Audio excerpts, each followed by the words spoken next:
Hey everybody coming in. We are doing Trump tariffs today. So I'm really excited for this case. I know a lot of people have been wanting to hear it. Let's see. Oh, nope, that's what I meant to do. Okay.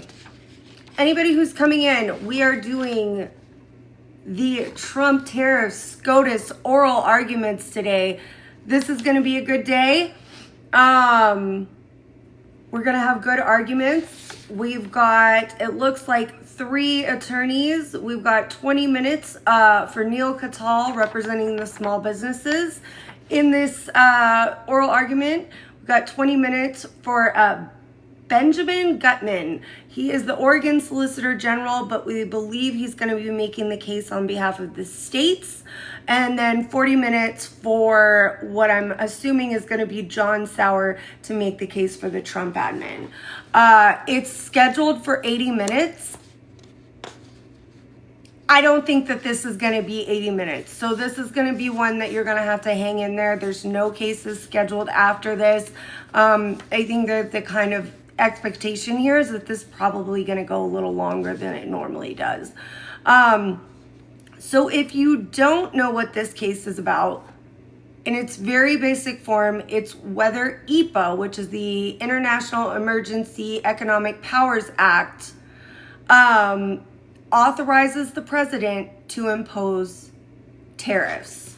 Let's kind of talk about what that is. So EPA, I'll read this to you because this is a better description than I can sort of iterate to you, is a U.S. law that grants the president the authority to regulate or prohibit transactions. I want you to hear what that's saying though. Regulate or prohibit doesn't necessarily mean tariffs. So Congress has the broad authority to impose these tariffs, but it's a question as to whether the president does, and particularly it's a question as to whether he does under EPA itself. Regulate or prohibit transactions involving foreign interests during a declared national emergency. I know he's declared probably 15 by now by executive order. However, it says a president can invoke this power by declaring a national emergency if there is an unusual and extraordinary threat to national security, foreign policy, or the economy. This is getting into really, really good questions of the law here. How far does EPA go in allowing the president to establish these tariffs? No, it means this is oral arguments about whether he can. I'm not making the claim one way or the other. We're going to listen to this. I personally think that Congress should be imposing these versus a president. However, it's been done by past presidents. So I don't know how we're going to kind of square this. But it should be starting in about 5 minutes or so. As long as they get started on time. They start about 5 minutes late on Monday. So we'll see where that goes. But yes, this is the only case scheduled for today. It is scheduled for 80 minutes. I'm really postulating no way in hell this is only going to be 80 minutes. So buckle in for a lot of questions. And we're looking at the sort of Roberts standard. Pay attention to the people they ask more questions of, which is kind of like an indicator a little bit of potentially where they're going to think. Because if they criticize or question the argument more, they're leaning towards the other argument. Now, that's not always the case, but it is kind of something we look at. Is there anything, does anybody have particular questions about this that I can answer in, I don't know, the next 5 minutes or so? I'm happy to do that.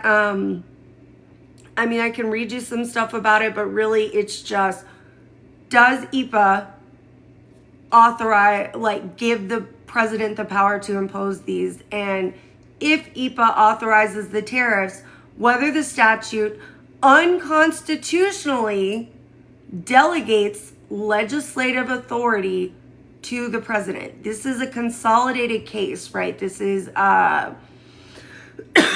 Learning Resources VO Trump, and then I think Trump v. VOS Solutions. So I think it's VOS Solutions. I got that wrong the other day, so let me... Selections, sorry, VOS Selections. I apologize. If you have questions, though, please put them in the chat, because once we get to going, it's harder for me to answer these because you can't pause live oral arguments. Otherwise, they skip ahead. So we are going to get into it soon. Again, we have Neil Cattell. He's been to the Supreme Court many times. He's an activist lawyer arguing on behalf of the small businesses. We have Benjamin Gutman arguing on behalf of the 12 states that also tagged in on, nah, you can't do this. And then it's probably going to be John Sauer for the Trump administration. At least that's what we know right now. I saw something else saying that there may be more attorneys arguing, but at least with when I last looked it up, there's just 3 set up to argue. So we're doing Trump tariffs today. You just joined. Who's suing Trump? VOC. Okay, so there is Learning Resources v. Trump, which represents 2 businesses. It's the Learning Resources. And then there's another one with like a really odd name that I can't remember. And then there's the VOS Solutions v. Trump, which is some more businesses. I agree, Alex. This is going to be a very interesting case to hear. I'm going to be paying particular attention to who Barrett is questioning, who Robert is questioning, who Gorsh is questioning, and who Kavanaugh is questioning. Barrett, Roberts, Gorsh can be a swing on this.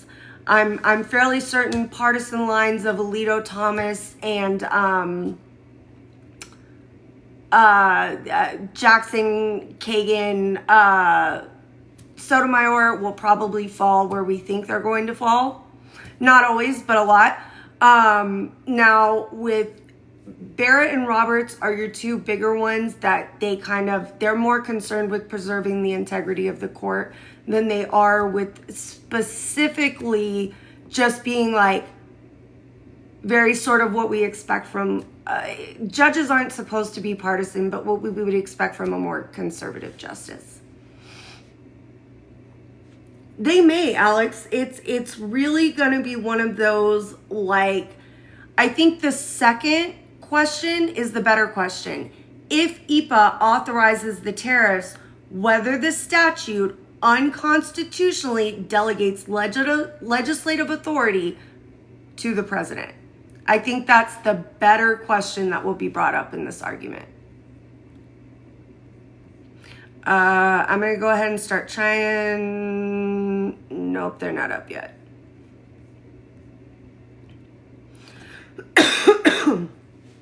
Let's see what we can. Oh, they're live now, so whenever they start talking, I will shut up. Will the conditions for an emergency be argued? That's a good question.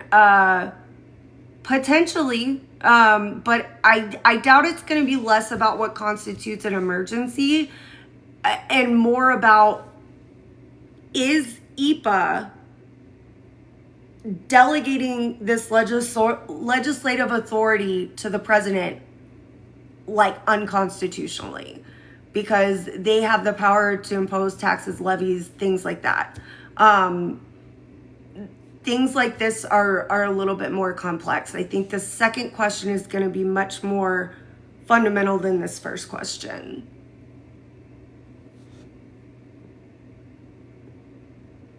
Since Trump will focus on the first point, not the second. I don't know. You have some really good ones here. Neil Catal is very, very good. As well as, sorry, I always want to call him John Gutman, but it's Benjamin Gutman, who's arguing on behalf of the states.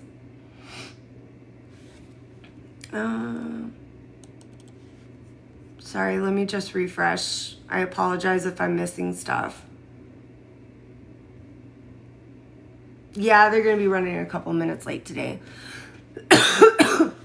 Gwenny, we're just talking about the oral arguments going on. You need to calm down, baby girl. Like, it's okay. You can just listen to the court. It's going to be all right. Has he? Yes, multiple times. Yeah, he knows what he's doing.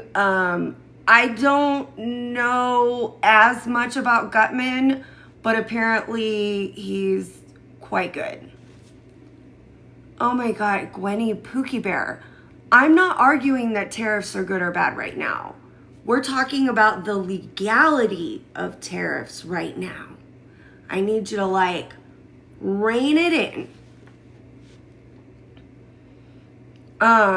Any other questions real quick before they start talking? Because once it gets off and popping, this one may be when I shut up more on because I really want to hear this. I'm curious about the arguments they're going to make. Tommy, so the first question is whether IPA says he can do this. But I think the second question is the more fundamental argument here. If IPA authorizes tariffs, whether the statute unconstitutionally delegates that legislative authority to the president. I thought he was oh, no. Yeah, he's been there multiple times.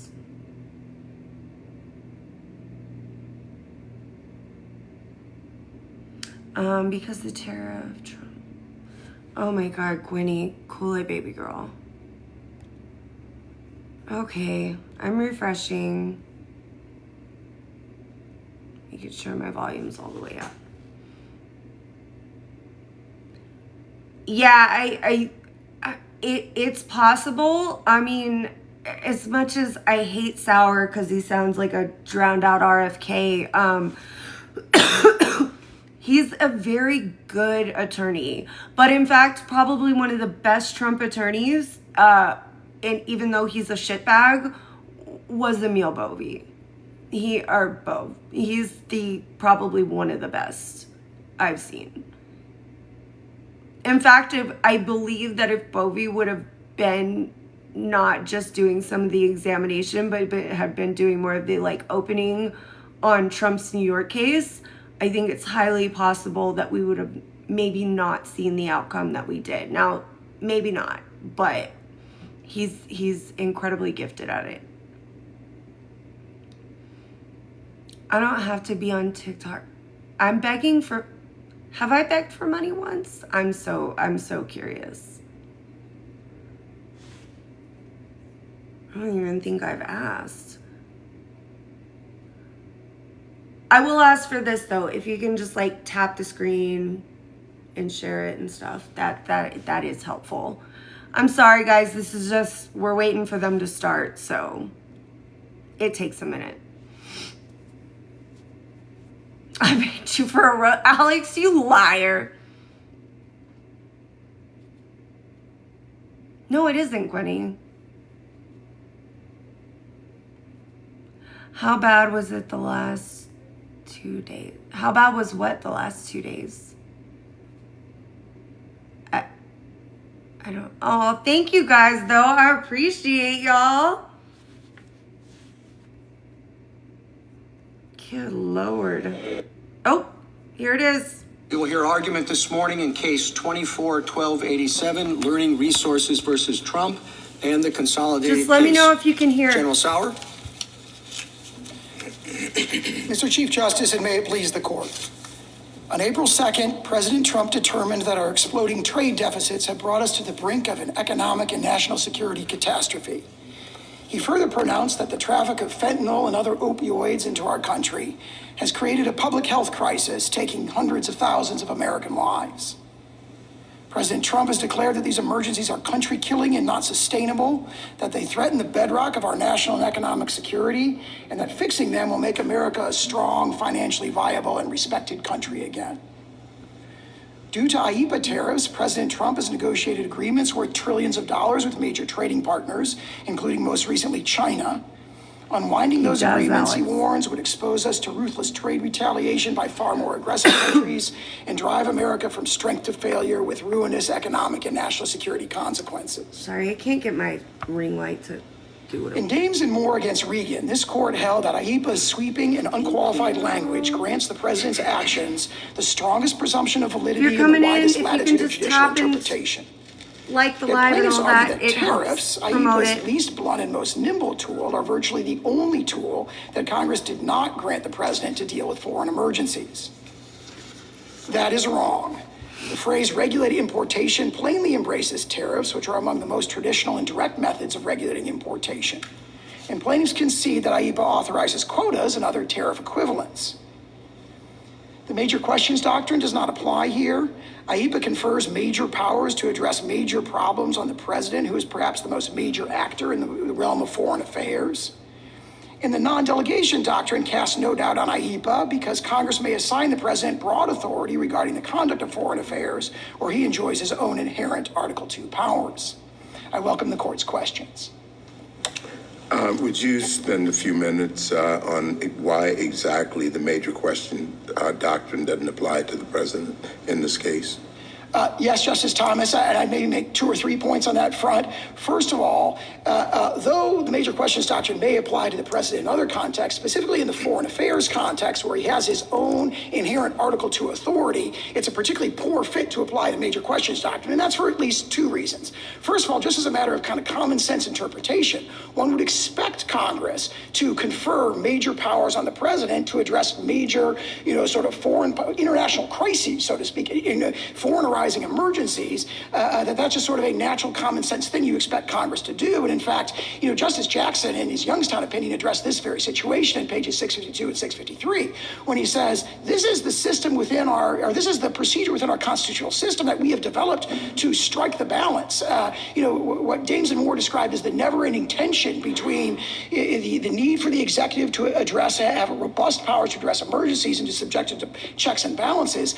What our constitutional system has devised to address that particular problem, that never-ending tension, is the system where Congress confers broad and necessary powers in advance and subjects them to ongoing political oversight, which is exactly what you see in IEEPA. So that's if you're modding, just let them do whatever as long as they're not saying anything I absolutely who has his own broad range of major authority, inherent Article II authority in this context. And that is buttressed by the second point. Can I interrupt you, General, there? And I know that you have a second question, and I want to let you get to Kagan. that.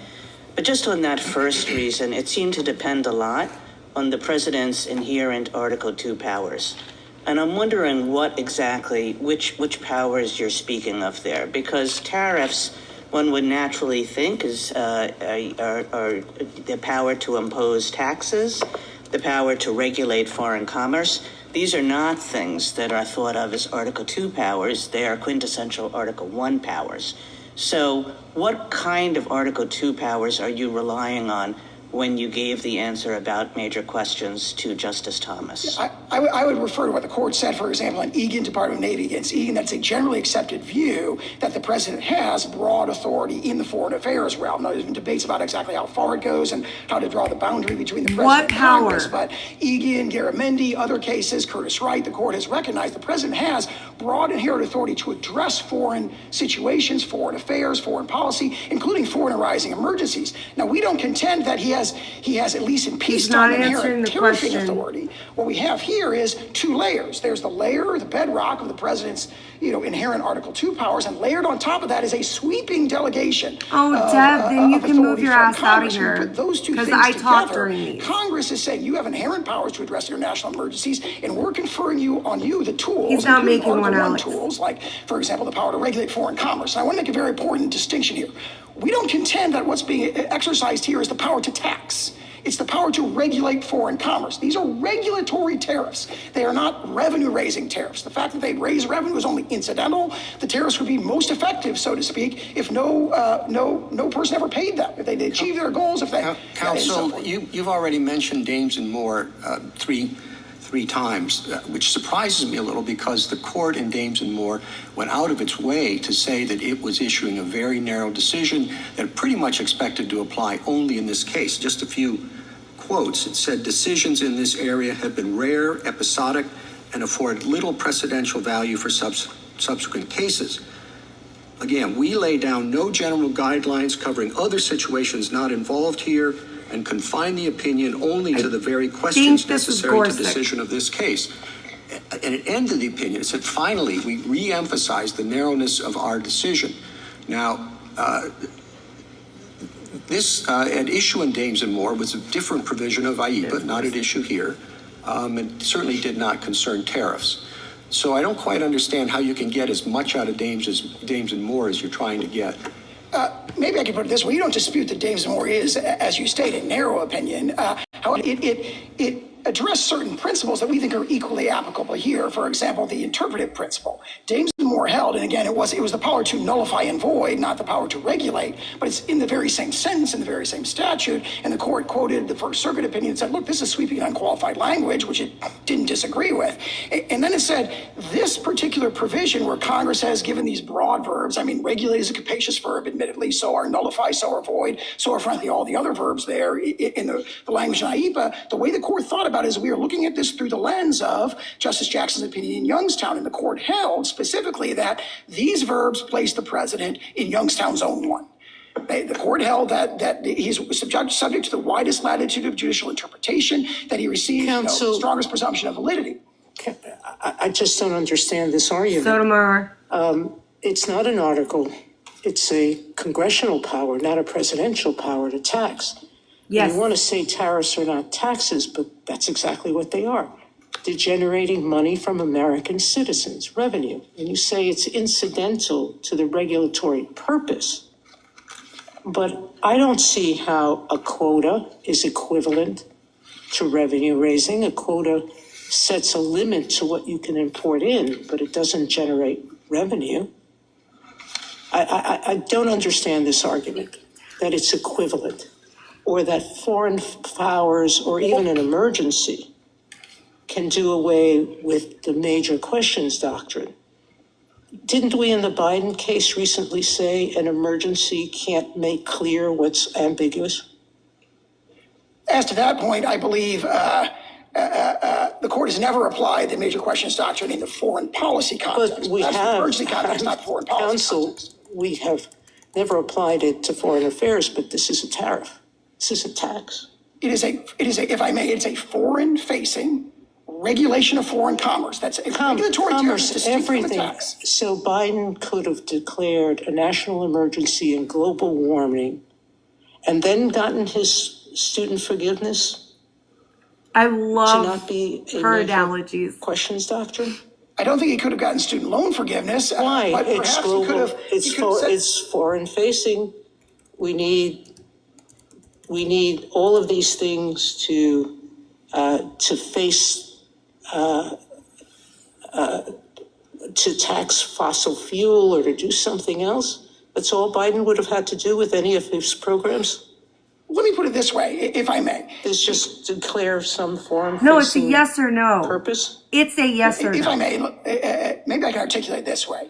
The power to impose tariffs is a core application of the power to regulate foreign commerce, which is what the phrase regulate importation in IEPA naturally evokes. Why Not the is power to it, tax. why, could you tell me why it is that when Congress intended to permit a president to regulate by imposing tariffs. It's always used tariff and regulate. I have about 16 laws in the past that when Congress intended regulate to mean taxing, that it used taxes simultaneously. But it didn't here. Respectfully, this court came to the opposite conclusion, if I may, in Algonquin. Sour. The phrase was not in Well, but duties. that was, we This did is John something in Sauer. Algonquin. It was in the duties section. He's a solicitor It's general. unlike here. It was paired with questions about decreasing tariffs and increasing You tariffs. always know it's sour if they sound like So RFK. it's just a very different statute than the one at issue here. But the governing language, admittedly, the references to duties in section 232A, 232C does not refer to them, and the court didn't refer to 232A at all, or the phrases duties or tariffs as analysis. What it held was the phrase adjust imports, which includes a verb that's narrower. But it was in the regulating, context, naturally encompasses. it was in context of activities that had to do with raising and lowering duties. Here, the verbs that accompany regulate have nothing to do with raising revenues in the form of taxes. And counsel, Algonquin wasn't a textualist Jackson. opinion. You would agree with that? In other words, the analysis that the court was using there was really keyed to the legislative history of that statute, and it wasn't as though we were doing an interpretation of the word adjust. I you disagree so with much that. to I think you everybody read the who's opinion first, it liking- talks about plain meaning, then it talks about statutory context, and then it goes on to legislative history. So it was all three of those. And the conclusion it came to, it directly addressed and rejected the argument that the DC Circuit had accepted in that case, which is that when Congress wants to delegate the authority to tariff, it needs a consistently explicit and well-defined approach, which is to use these magic words, tariff, tax, impost, and so forth. All right, The court said, no, Congress is not bound to use that particular formulation when it wants to confer this power. Let me ask you about the premise of your argument, which you sort of started at the beginning saying that one would expect for Congress to give the president a broad leeway in this kind of foreign affairs context. And I guess I'm wondering whether you also don't have to contend with the actual purpose of IEPA in making this argument, because as I understand it, that the IEPA was designed and intended to limit presidential authority, that Congress was concerned about how presidents had been using the authority under the predecessor statute, TWIA, and it's pretty clear that Congress was trying to constrain the emergency powers of the president in IEPA. So it seems a little inconsistent to say that we have to interpret a statute that was designed to constrain She's knocking presidential back to authority, originalist consistent with an interpretation. understanding that Congress wanted the president to have That's essentially important for some unlimited of these authority. justices. I disagree with that because what Congress actually did as... What part do you disagree with? I'm sorry. Well, I disagree with the notion that they were trying to constrain the breadth of the actions the president may take when it comes to this particularly narrow domain, which is, various regulations of transactions. But how can you disagree with that? I mean, the history is what it is. Because they made a series of changes to IEPA Yes. that relate to the triggering conditions, so to speak, and the procedures that apply, but they did not change the language. And Right, but what was the So- intent of Congress in changing the language? This wasn't is it to pure constrain presidential originalism. authority in this area? to constrain it in the triggering conditions and the procedures that apply in this So those are the definition triggering context. the But- triggering conditions and procedures that apply are a means to constrain. That is how they went around about constraining. But my point is that Congress enacted this legislation with the intent of No, he preventing always the sounds like that president goof. from having unlimited powers in this area. And you're asking us to now interpret that statute consistent with an understanding that Congress wanted to allow the president to do pretty much whatever he wanted in this area. Congress took the language from TWIA and enacted the very same language, and most importantly here, the very same phrase, regulated importation, in IEPA. And therefore, the lady natural speaking inference is Congress Justice did not intend to Jackson. change the scope of authority, the powers, the tools the president can exercise. Did any to address president foreign under purposes. TWIA use that language to impose tariffs? Well, yes, President Nixon's 1971 Not a tariffs were tariff. visibly. That wasn't a tariff. It was a licensing agreement during wartime. It was a specific thing. Tariff I'm talking about. I'm referring to President Nixon's 1971 tariff. I'm sorry, excuse me. Yes, I thought you meant Lincoln. And not only that, but then it was upheld by the Court of Appeals with exclusive jurisdiction under this very phrase. Can I back you up just a second? I'm sorry. You're talking so quickly. Sorry. President Nixon did not rely on TWIA initially to impose the tariffs. Is that correct? I understood that was just a litigating position that he took once it was challenged. That was not his initial. I wouldn't put it that way because he has a broad invocation. I'm invoking all range of statutes, something like that, in Proclamation 4074. And I think the understanding is he didn't want to kind of spook our allies by invoking the Trading with the Enemies Act, by specifically invoking it. But in litigation, it was defended on that ground. So the Department of Justice defended it as an exercise of TWIA and did so successfully. What's the significance of the Nixon example and precedent here? Because I think figuring that out is real important to deciding this case correctly. So, well, there's one obvious, very powerful takeaway from it, which is that this very two-word phrase, regulate importation, that we say it carries with it the authority to tariff, impose regulatory tariffs at the border, forward-facing tariffs at the border, and we say that's a core application of the phrase regulate importation,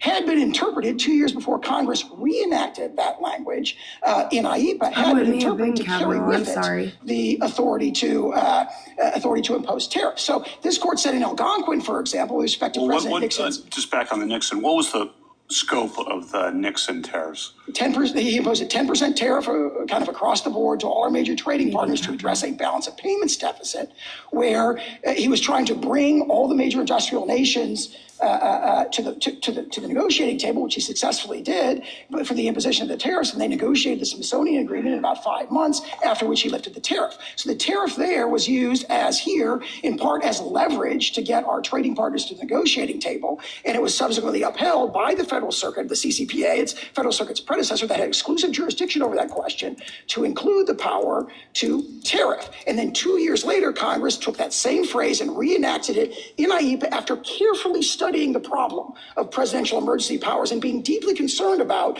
excessive or abusive exercise of that power. So that whole Supreme Court has always operated, Joseph. Sort of confirmation of this phrase, regulated importation, carries with it the power to tariff. Now, of course, that's not our leading argument. Our lead argument on interpretation is there's a pedigree, historical pedigree of regulating imports specifically, where the power to tariff is just the sort of a core application of that, a quintessential exercise of that power. That goes back to Gibbons against Ogden and Justice Story's treatise and runs all the way through cases like McGoldrick and Board of Trustees. Can I just ask you a question? Can you point to any other place in the code or any other time in history where that phrase together, regulate importation, has been used to confer tariff imposing authority?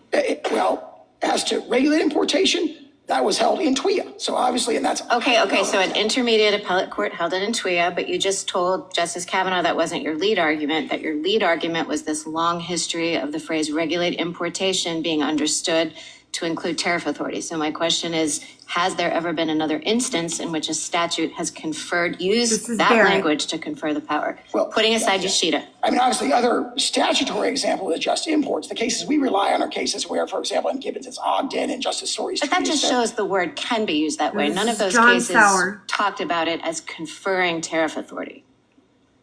I understood you to be citing McGoldrick and Gibbons in those cases just to show that it's possible to say that regulating commerce includes the power to tariff. I think our argument goes a bit further than that as an interpretive matter, because if you look at that history, the history of delegating. But you just answered the justice's question.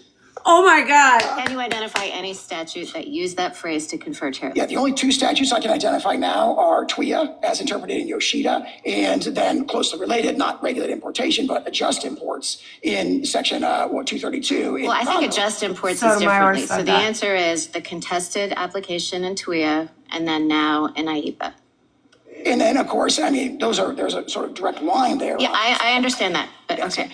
But then more fundamentally, we rely on the historical sources to show there's this long historical pedigree of broad delegations of the foreign commerce power, not the power to tax that we're not asserting here, delegations of the foreign commerce power. Well, he refuses to directly answer a lot of these. Against Ogden, all the way through McGoldrick and Board of Trustees, where this court and founding era sources say the power to, in other words, the power to tariff is kind of this natural, as everyone knows, that includes. Just ask you one other question about the plain text, General Sauer. So you've referred to the other verbs in IEPA as capacious. Would you really describe them as capacious? Because to me, things like nullify and void have definite meanings. I agree with you that regulate is a broader term, but those words I think are powerful. I don't think this is going well for him. But I Barrett wouldn't tagging describe him them this as much is capacious odd. in the sense that they have a wide range of meanings. So can you describe what you mean by capacious? Let me put it this way. You look at all 9 verbs together, and you're looking at a spectrum of powers from the most sort of negative, nullify, block, prohibit, void, to the most affirmative, direct, compel, and then also powers in between that are more intermediate, regulate, investigate, and so forth. So the natural common sense inference from that grammatical structure is the intention of Congress to sort of cover the waterfront. Well, to grant the possible, power General, possible, except Congress did take out a whole bunch This of is verbs. John Sauer, It took Barrett, out confiscate, vest, and now hold, Kagan. use, administer, liquidate, sell, which were in the prior statute. And crucially, what it doesn't have here is anything that refers to raising revenue. So it has a lot of verbs, it has a lot of actions that can be taken under this statute. It just doesn't have the one you want. Well, I would say the notion that all these other verbs are sort of not revenue raising like block and prohibit, I think that argument is unconvincing for 2 reasons. One, of course, is that we're not saying it confers a revenue raising power. We're saying it confers a regulatory power, and that's a crucial distinction. But also. Yes, but if I can just stop you there, regulatory power, I mean, yes, it says regulate, but I'll broaden out Justice Barrett's question. Is there any place that you can find in the entire code where regulate, used just as regulate, includes taxing power? We don't assert that. We say it includes tariffing power when it's combined with Tariffs importation. are That's just the most taxes. natural Right, because the natural understanding of regulate, even though in fact we can regulate through taxes, but when the code uses regulate, we don't typically understand it to refer to duties or taxes or tariffs or anything of the kind. And then if you look at the flip side of this, and you look at all the tariff statutes that Congress has passed, I mean, they use language about revenue raising, tariffs and duties and taxes, all the language that does not appear in the statute you rely on. Thank y'all so Start with the grammatical much. structure of the statute, then refer to the other statutes. I appreciate all of you for being here. Importation. You put those 2 words in combination. That's the inference from that is, the founders discussed with this sort of like, as everyone knows attitude, regulate importation. One of the most natural applications of that is the power to tariff. So when Congress confers the power to regulate imports, it is naturally conferring the power to tariff, which it has delegated to the executive branch, again and again and again. I'm sorry, Counsel, it doesn't say regulate tariffs. It says regulate importations and exportations. You agree that they can't put taxes on exportations. From the state, yeah, we agree with that, yes. All right. So why should we think that it's natural then to think that regulate importation includes taxing importations? Because that is how. In the conjunctive, importations and exportations, if they can't do it with respect to exportations, why are we permitting them to do it with respect to importations? Because as this court has recognized, going back to Gibbons against Ogden and going through McGoldrick and Board of Trustees, the phrase, when you're regulating imports, tariffing is a core application of that. So in other words, if you're saying go regulate trading in securities, so that doesn't come with a tariffing connotation. Why is it that Congress has always used regulate and tax together in the code? Thank you, Scott. Are you telling us that with respect to its use of regulate I in other appreciate all statutes, the follows and likes. Y'all are so taxing amazing. reference is superfluous? It sounds like it is not going well for him. I'm not sure what other statutes use regulate and tax together, but this statute has a specific historical pedigree going back to its enactment during World War I in 1917, where the phrase regulate importation is evoking an inherent power to tariff that became established in the 19th century in cases like Hamilton against Dillon and so forth. And that history is, I think, set forth in Professor Baumzai's amicus brief. Counsel, some time ago you dismissed the applicability of the major questions doctrine, and I want you to explain that a little bit more. I mean, it seems that it might be directly applicable. You have a claim source in IEPA that had never before been used to justify tariffs. No one has argued that it does until this particular case. Congress uses tariffs in other provisions, but but not here. And yet, and correct me on this if I'm not right about it, the justification is being used for a power to impose tariffs on any product from any country for in any amount for any length of time. That seems like, I'm not suggesting it's not there, but it does seem like that's major authority, and the basis for the claim seems to be a misfit. So why doesn't it apply again? Well, we agree that it's a major power, but it's in the context of a statute that is explicitly conferring major powers, that the point of the statute is to confer major powers to address major questions, which are emergencies. So it'd be unusual to say, look at the statute and say, we're not going to find a major power here. Well, but the exercise of the power is to impose tariffs, right? And the statute doesn't use the word tariffs. But it uses the word regulate importation. And historically, a core central application of that, a big piece of that, has always been to tariff. If you had asked the founders, how do you regulate imports? They would say, of course, we tariff. That's what we do. So it'd be very unusual to say, we're giving you power to regulate importation, and say, but you cannot impose regulatory tariffs. That'd be almost a contradiction. And all the historical sources we cite in our brief, there aren't other ways to control pedigree. As I was imports? referring to earlier, there's a specific pedigree of regulated importation. Is that the claim he's in the making? specific context of the presidents Polk and Lincoln and President McKinley asserting the authority to impose tariffs in wartime that was then codified in TWIA and then recodified for peacetime in TWIA in 1933 and then carried over into IEPA. So there's that as well. But more importantly, if you look at the sort of triggering conditions that members of this court have identified for the major questions doctrine, there's a series of them, and we think they really do, all of them don't apply here. For example, the notion that the power is unheralded. You refer to the fact that IEPA has never been asserted to invoke tariffs, but of course, the immediately predecessor statute, the tariffs that President Nixon imposed on that were upheld under this very language. So this, I would say this is, and it was recodified in IEPA 2 years later. So this is kind of the opposite of unheralded power. It's also heralded because there's this long-standing delegation, a tradition of very broad delegations of the foreign commerce power going back to the founding, going back to... Well, yeah, foreign commerce part, but I mean, and I think this is a question for the other side as well. It's two-facing. Yes, of course, tariffs and dealings with foreign powers, but the vehicle is imposition of taxes on Americans, and that has always been the core power of Congress. So to have the president's foreign affairs power trump that basic should power be done pretty for Congress soon, seems to me to kind of at least neutralize between the two powers, the executive power and the legislative power. Let me say two things in response to that. First, the notion that the taxes are all borne by Americans and are not borne by... I want to be clear, since he's getting super repetitive, that Robert speaking there's no basis for that is more unusual. Well, who pays the tariffs? If a tariff is imposed on automobiles, it's probably the most I've heard him talk this entire session. Regardless of who the importer of record is, there'd be a contract that would go along the sort of line of transfer that would allocate the tariff, and there'd be different.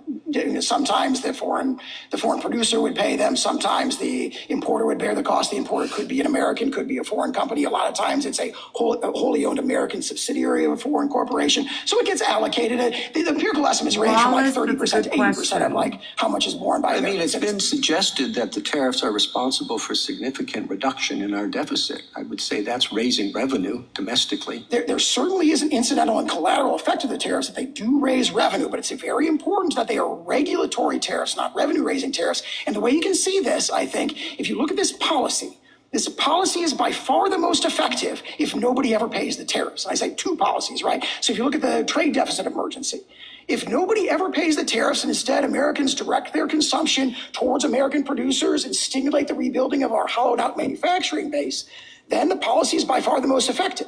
So a tariff, a regulatory tariff that... Why not do what the statute permits? Bar importation of products altogether. That would be the most effective way to do it. What the question you follow the statute. The statute says the president can do that. What it doesn't say is the president can raise revenue. What it says is he can regulate importation and go back for hundreds of years the way you regulate quotas, pausing it, subjecting some countries and not others to. Is there no other way to regulate imports? There's a lot of verbs, but none of them include generating revenue. Yeah, this is John Sauer for the Trump admin. Or directly. Let me address that verb point, if I may, because think about the canonical example, a statute that refers to a list of swords, knives, daggers, dirks. We don't know and anything pikes. yet, Googs. There We you look gotta at those, see what they that ask the list of other things, side. and you say, aha, those are all weapons, therefore a pike is a spear, not a fish in that particular context. Now look at this list of verbs: block, prohibit, compel, direct, and so forth. You don't look at that naturally as an ordinary reader and say, oh, look, they're all not revenue raising. What you say is they're all very broad, powerful, actions that you can take. The verbs that are in the statute are actually doing something. I mean, they're in the statute for a reason, and as I understand it, Congress actually explained to us It's appealing to textualism. its Senate report just and so we're House clear. report when it enacted the 1941 amendments to TWIA, what it was doing. It said that what we are doing is authorizing the president, the Senate report, quote, to control or freeze property transactions where a foreign interest is involved. There's similar language about controlling, freezing control in the House report. So I appreciate that generally you can look at these words and you can imagine that they mean certain things, but here we have evidence Textualism. that Congress was What actually does trying it to do say? a particular thing with respect to the authority that it was presenting to the president, and that thing was not raising revenue. I think that the powers that Congress was conferring on the president are best understood through the plain text of the statutes, which includes regulating. No, I know, but some of us care about the legislative history. And so the plain text of the statute has certain verbs in it. It also has regulate commerce, as you say. And when I look at the legislative history, it appears as though Congress was trying to give the president the authority to, quote, control or freeze property transactions where a foreign interest is involved. And in the TWIA context, that makes perfect sense because we're talking about a wartime dynamic. And what is happening is the president needs the authority to prevent trading with the enemy in the midst of a war. And that seems to be the focus of this statute. So I guess I'm concerned about just sort of taking a particular word here and there and saying that the general view of it might include raising revenue when in fact it looks as though the aim of this was really to give the president a certain kind of authority to freeze the assets of the enemy. And let me say two things in response to that. First, as the notion that this is a revenue-raising tactic or power, it is not. We are asserting a regulatory power. It's a delegation of the power to regulate foreign commerce. Thank you for liking and sharing and all the things. Traditionally has been to tariff them. They say, well, you can impose quotas. Well, quotas are essentially economically equivalent to tariffs. So the question is, why would you be able to quota under regulate but not tariff under regulate when the tariffs are themselves regulatory? And let me turn back to the question the response I was giving. Could the answer be that in other places where Congress wants that particular form of regulation to be used, they say impose duties. They say you can tax. He asked the first question, Mr. President. Here they don't say that. I'd say two things in response to that. That's the very argument that this court rejected in Algonquin.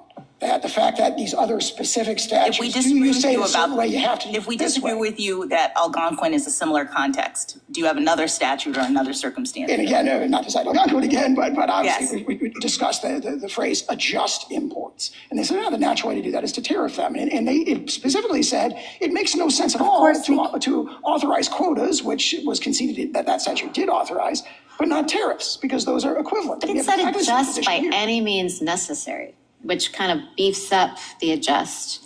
And also, and this is actually, I just don't know the answer to this question, so maybe you can help and maybe the other side can help as well. Algonquin was very careful to always call it a license and a licensing fee. And in the oral argument that came up too, the distinction between a tariff and a licensing fee. And I can understand how in some contexts it would be very difficult. You would press on it and you would say, well, if this license fee is raising revenue, then it actually functions as a tariff. But what is the significance of that? Because in IEPA, it also says, it refers particularly to licenses. It says you can license, and license would be a way of giving permission.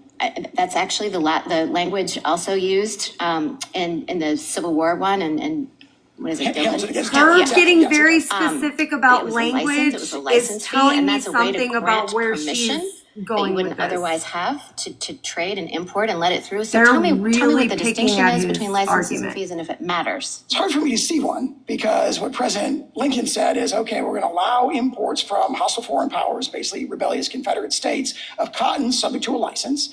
But you got to pay 4 cents a pound of cotton. When you do it, that's the condition.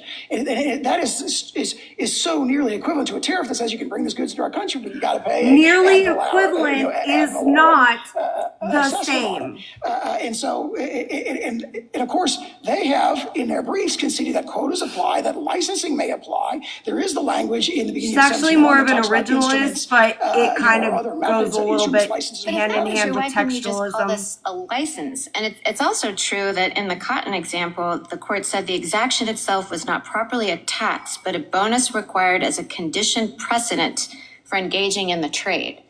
So it seems like it was a little squirrely about how it was proceeding. And if there really is no distinction, why couldn't you just call it a license here? Very briefly, the other two cases, the Polk case and then the President McKinley case, talk about duties. So I see an equivalence there, Mr. Chief Justice. Thank you, counsel. Originalist, textualist, I feel like it's a pretty good mix. The other side is going to make an argue on delegation, I believe.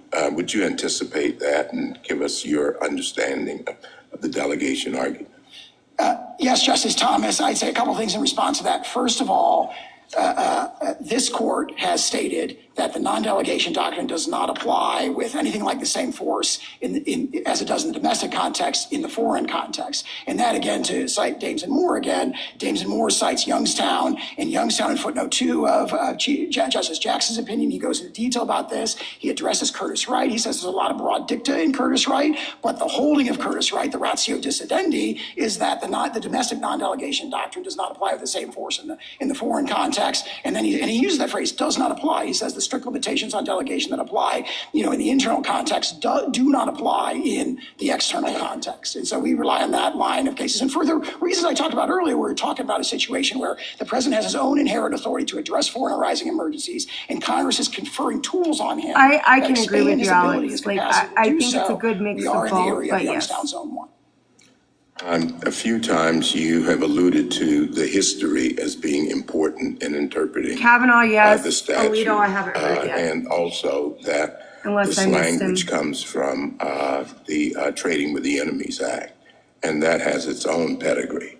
Could you just sketch out this direct line that you were alluding to as a basis for interpreting the current emergency statute as John Sauer, he's the Solicitor Yes, General. Justice Thomas, and turning back to the response I was giving to Justice Barrett earlier, there is, I think it's very well set out in Professor Baumsei's amicus brief, there is this history of presidents using a tariffing power or a tariff equivalent power, very, very close to tariffing power, in wartime to tariff trading with enemies. And that is when the Trading with the Enemy Act was enacted in 1917, it was deliberately evoking that. And when it brings in the power to regulate importation, it's essentially codifying for an inherent power the president's already recognized to have. And then in 1933, when that power is expanded to an area where he wouldn't inherently have it, the peacetime context, that codification, the meaning of that remains the same. The regulate importation language that's brought in from TWIA and then ultimately to IEPA in 1977 is carrying with it that connotation. And that's reinforced by all the cases we cited in our brief where there's been extremely broad delegations of the power to tariff specifically and the power to regulate foreign commerce more generally, going back to the time of the founding, which ties to your question about non-delegation. Justice Alito? The court of the CCPA said things in Yoshida that are helpful to your position, but it also said some other things. It said that future surcharges, quote, must of course comply with Section 122 of the Trade Act of 1974, and it said that the Trading with the Enemy Act did not authorize the president to, quote, fix rates of duty at will without regard to statutory rates prescribed every single one of you. Congress. So do you think that Congress, to the extent Congress had that decision in mind and relied on it, do you think it also relied on those statements in the opinion? Not in the same way, because those statements are read into other provisions of TWIA that Congress did not enact in NEPA. They may still be there in TWIA, but those are limitations that it wouldn't make sense to do. And I think the significance of Yoshida is at a higher level. Keep in mind that their principal position is no tariffs at all. Regulated importation just doesn't carry a connotation of the power to tariff. And we say we've got historical sources going back to Gibbons against Ogden that say the opposite. But more fundamentally, everyone knew that at the time IEPA was enacted, that regulated importation had just very visibly and very prominently been upheld to include a sweeping global tariff. Thank you. Mr. Sotomayor? I'd like to go back to Justice Barrett's question on the word license as used in IEPA. It's not used as a verb, it's used as a noun. By the president may, under such regulations as he may prescribe, by means of instructions, licenses, or otherwise, then do what the verbs permit him to do. By license, he can nullify, void, prevent, or prohibit any acquisition, etc. So license is not being used as a verb that through licensing he can raise revenue. He can only use licenses to accomplish the verbs.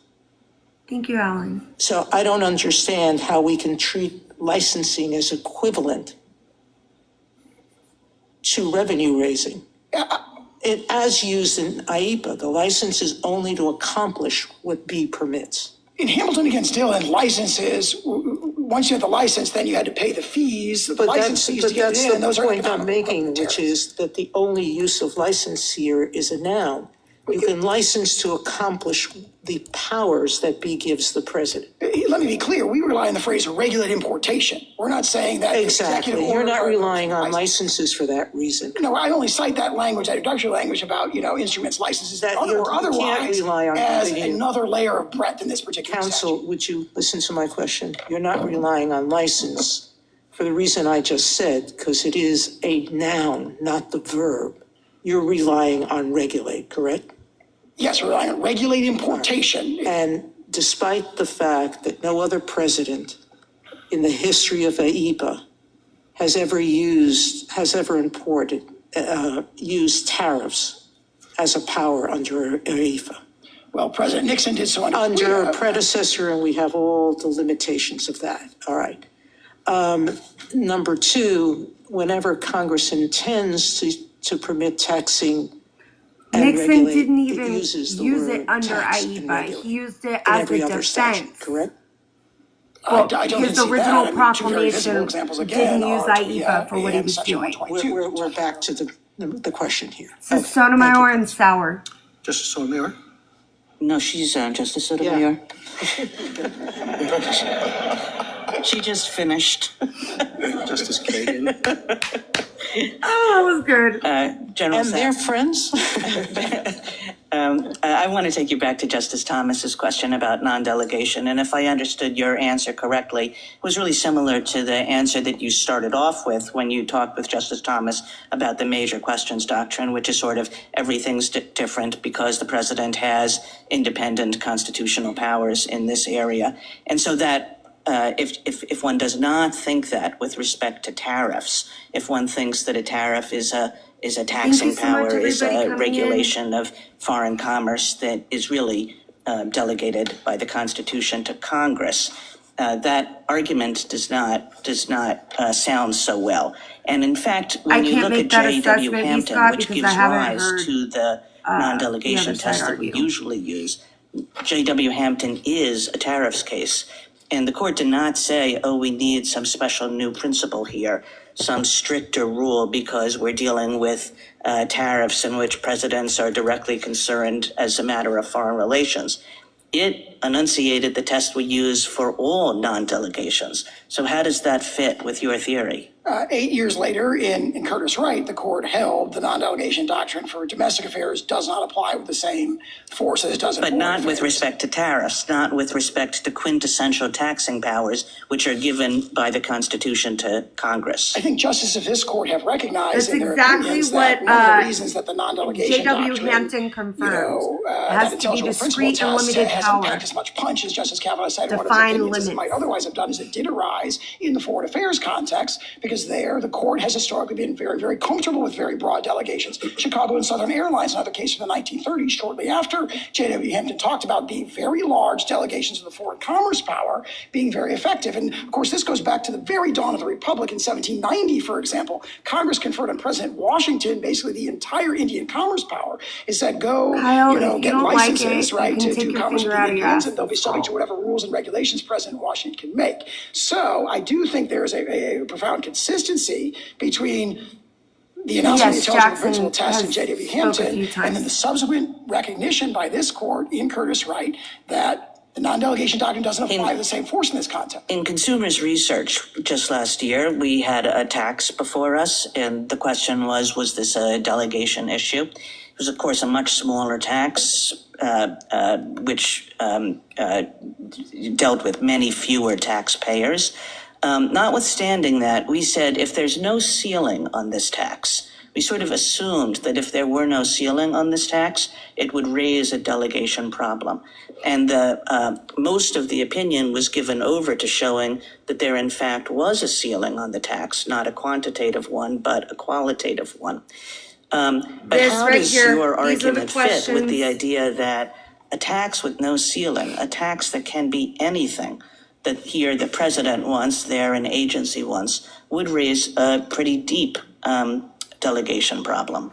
First of all, I can't say enough. It is a regulatory tariff, not a tax. And that, I think, ties to my response to that, which is that this is a totally different context. This is IEPA, a statute that Congress carefully crafted to grant the president admittedly broad powers to address foreign arising emergencies. It's outward facing to foreign affairs, where there's the broadest level of deference to the political branches. This court has recognized in many cases. And it imposed not a floor or limit on the amount of a tariff that could be imposed very naturally. Because, for example, as this court said in Loving, quoting Alexander Hamilton in the Federalist number 23, it's impossible to foresee either what exigencies may arise or what tools may be needed to address those exigencies, the means that may be required to address those exigencies. Instead, Congress grant very broad powers, but they're confined to a particular domain. This domain is any property in which any foreign government or any national thereof has any interest. So everybody the coming sort of in, discipline, thank you so apply, much. we say you shouldn't, but if you would apply like and share the non-delegation doctrine, the domestic-facing non-delegation doctrine in this context, there's a significant limitation there. Yeah, where so you have my last question really does have to do with that point, which is how or whether this is confined.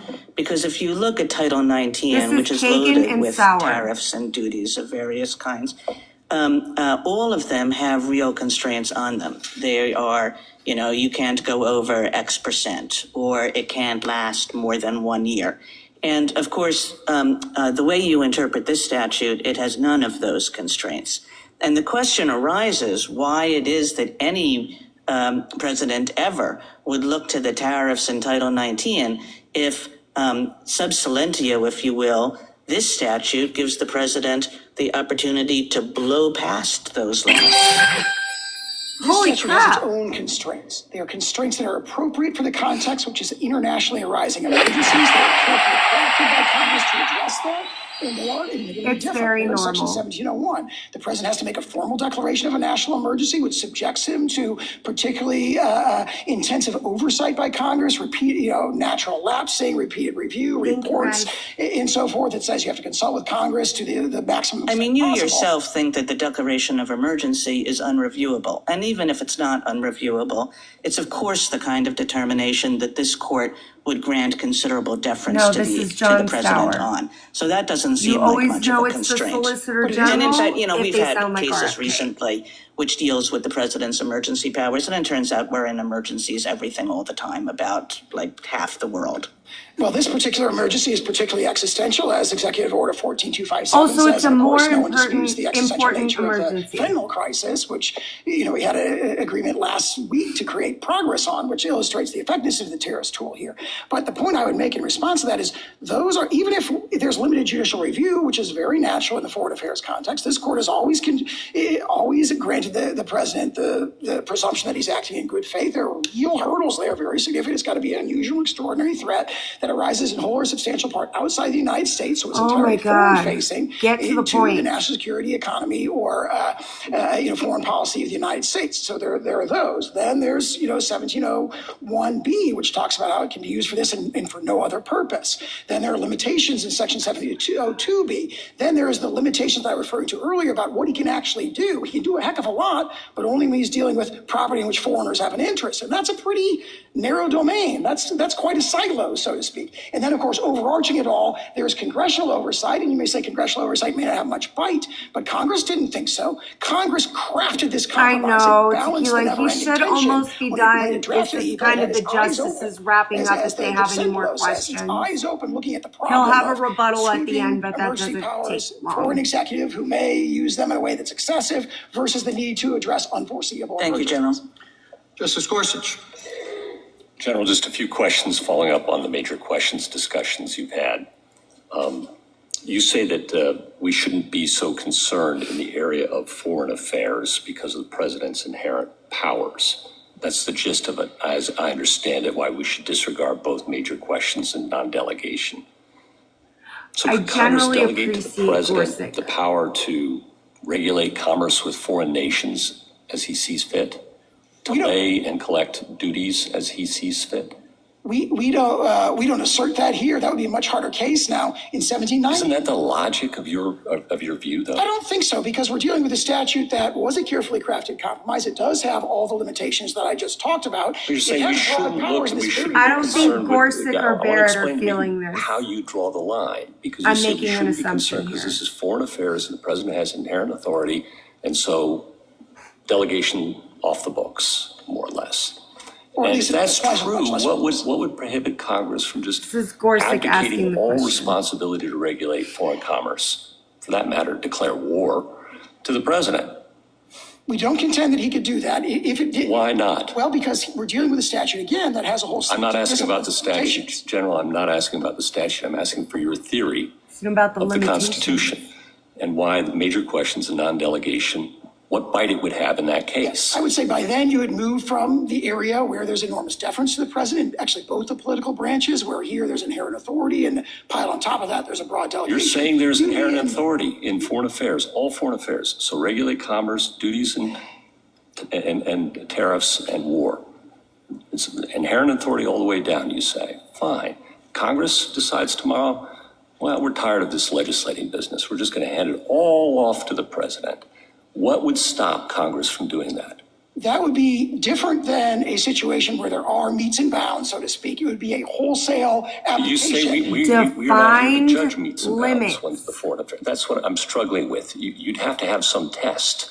And if it isn't the intelligible principle test or something more with more bite than that, you're saying it's something less. Well, what is that less? I think what the court has said in its opinions is just that it applies with much less force, more limited application in this context. So perhaps the right to approach it is a very, very deferential application of the intelligible principle test, that sort of wholesale application of. All right, so now you're congressional admitting authority that there is some non-delegation principle at play here, and therefore major questions as well. Is If that so, right? very limited, very, very deferential. Limited is what, and again, the phrase that Justice Jackson uses, it just does not apply, at least. I know, but that's where you started off, and now you've retreated from that, as I understand it. Well, I think we would, as our frontline He's position, not is a feeling stronger this. position, but if the court doesn't accept it, then if there is a highly I'm deferential gonna version. bet- To accept it, though. That's what I'm Gorsuch struggling and waiting for. is What's the gonna reason to not accept the notion be that a Congress on can this. hand off the power to declare war to the president?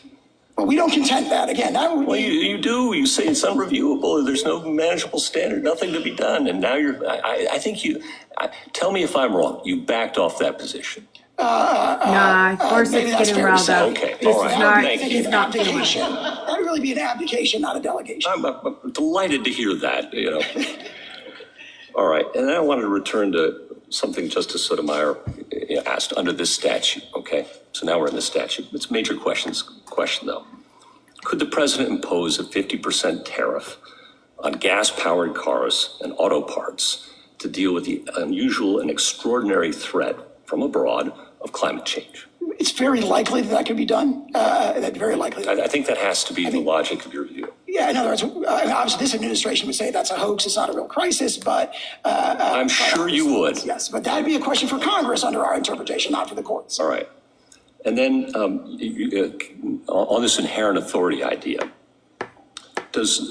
I understand the president's inherent authority in wartime, and a lot of your examples of regulating commerce, and maybe your best one, Hamilton, during the Civil War.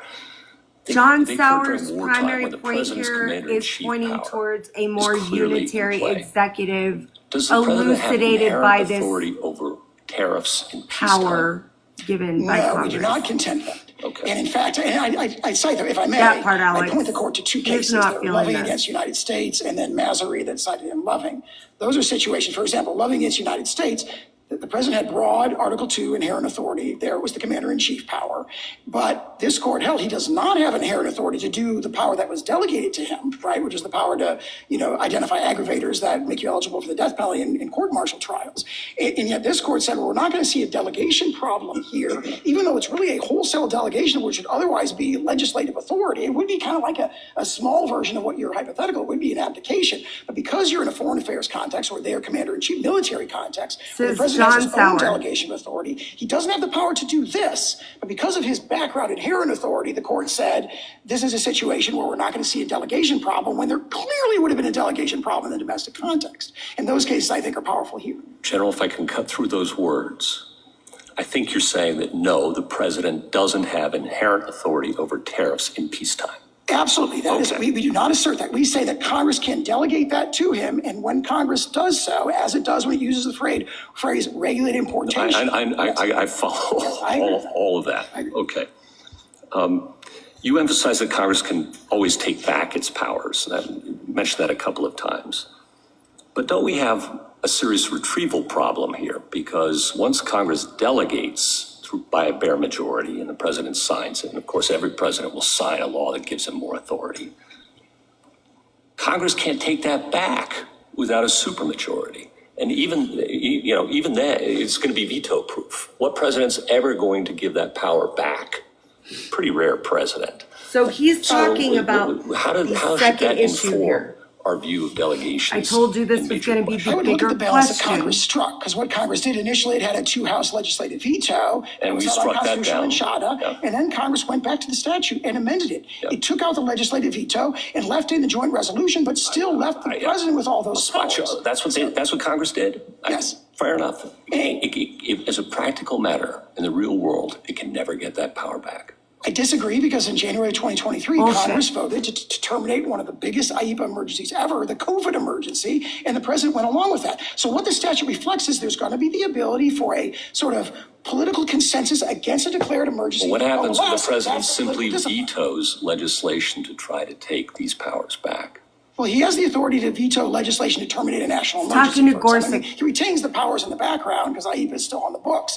But if he declares an emergency and Congress doesn't like it and passes a joint resolution, yes, he can absolutely veto that. Yeah, Congress so Congress is a practical matter. No, can't Trump get is a this large power back proponent once of it's handed unitary over to the executive. president. It's a He'll one-way never give ratchet it back. toward the gradual but continual accretion of power in the executive branch and away from the people's elected representatives. I disagree with that, and the recent historical counterexample of Congress's termination Also, of the the COVID emergency emergency was demonstrates ended that under political Biden, not under Trump. oversight With the baked into president's statute is assent. meaningful. With the president's assent, in fact, Once he lost it by a veto-proof majority in the Senate, I think the position moved. And I think he realized, and that's the political process working. There was a it political takes a consensus supermajority, a against it that veto-proof coalesced. majority to get it back.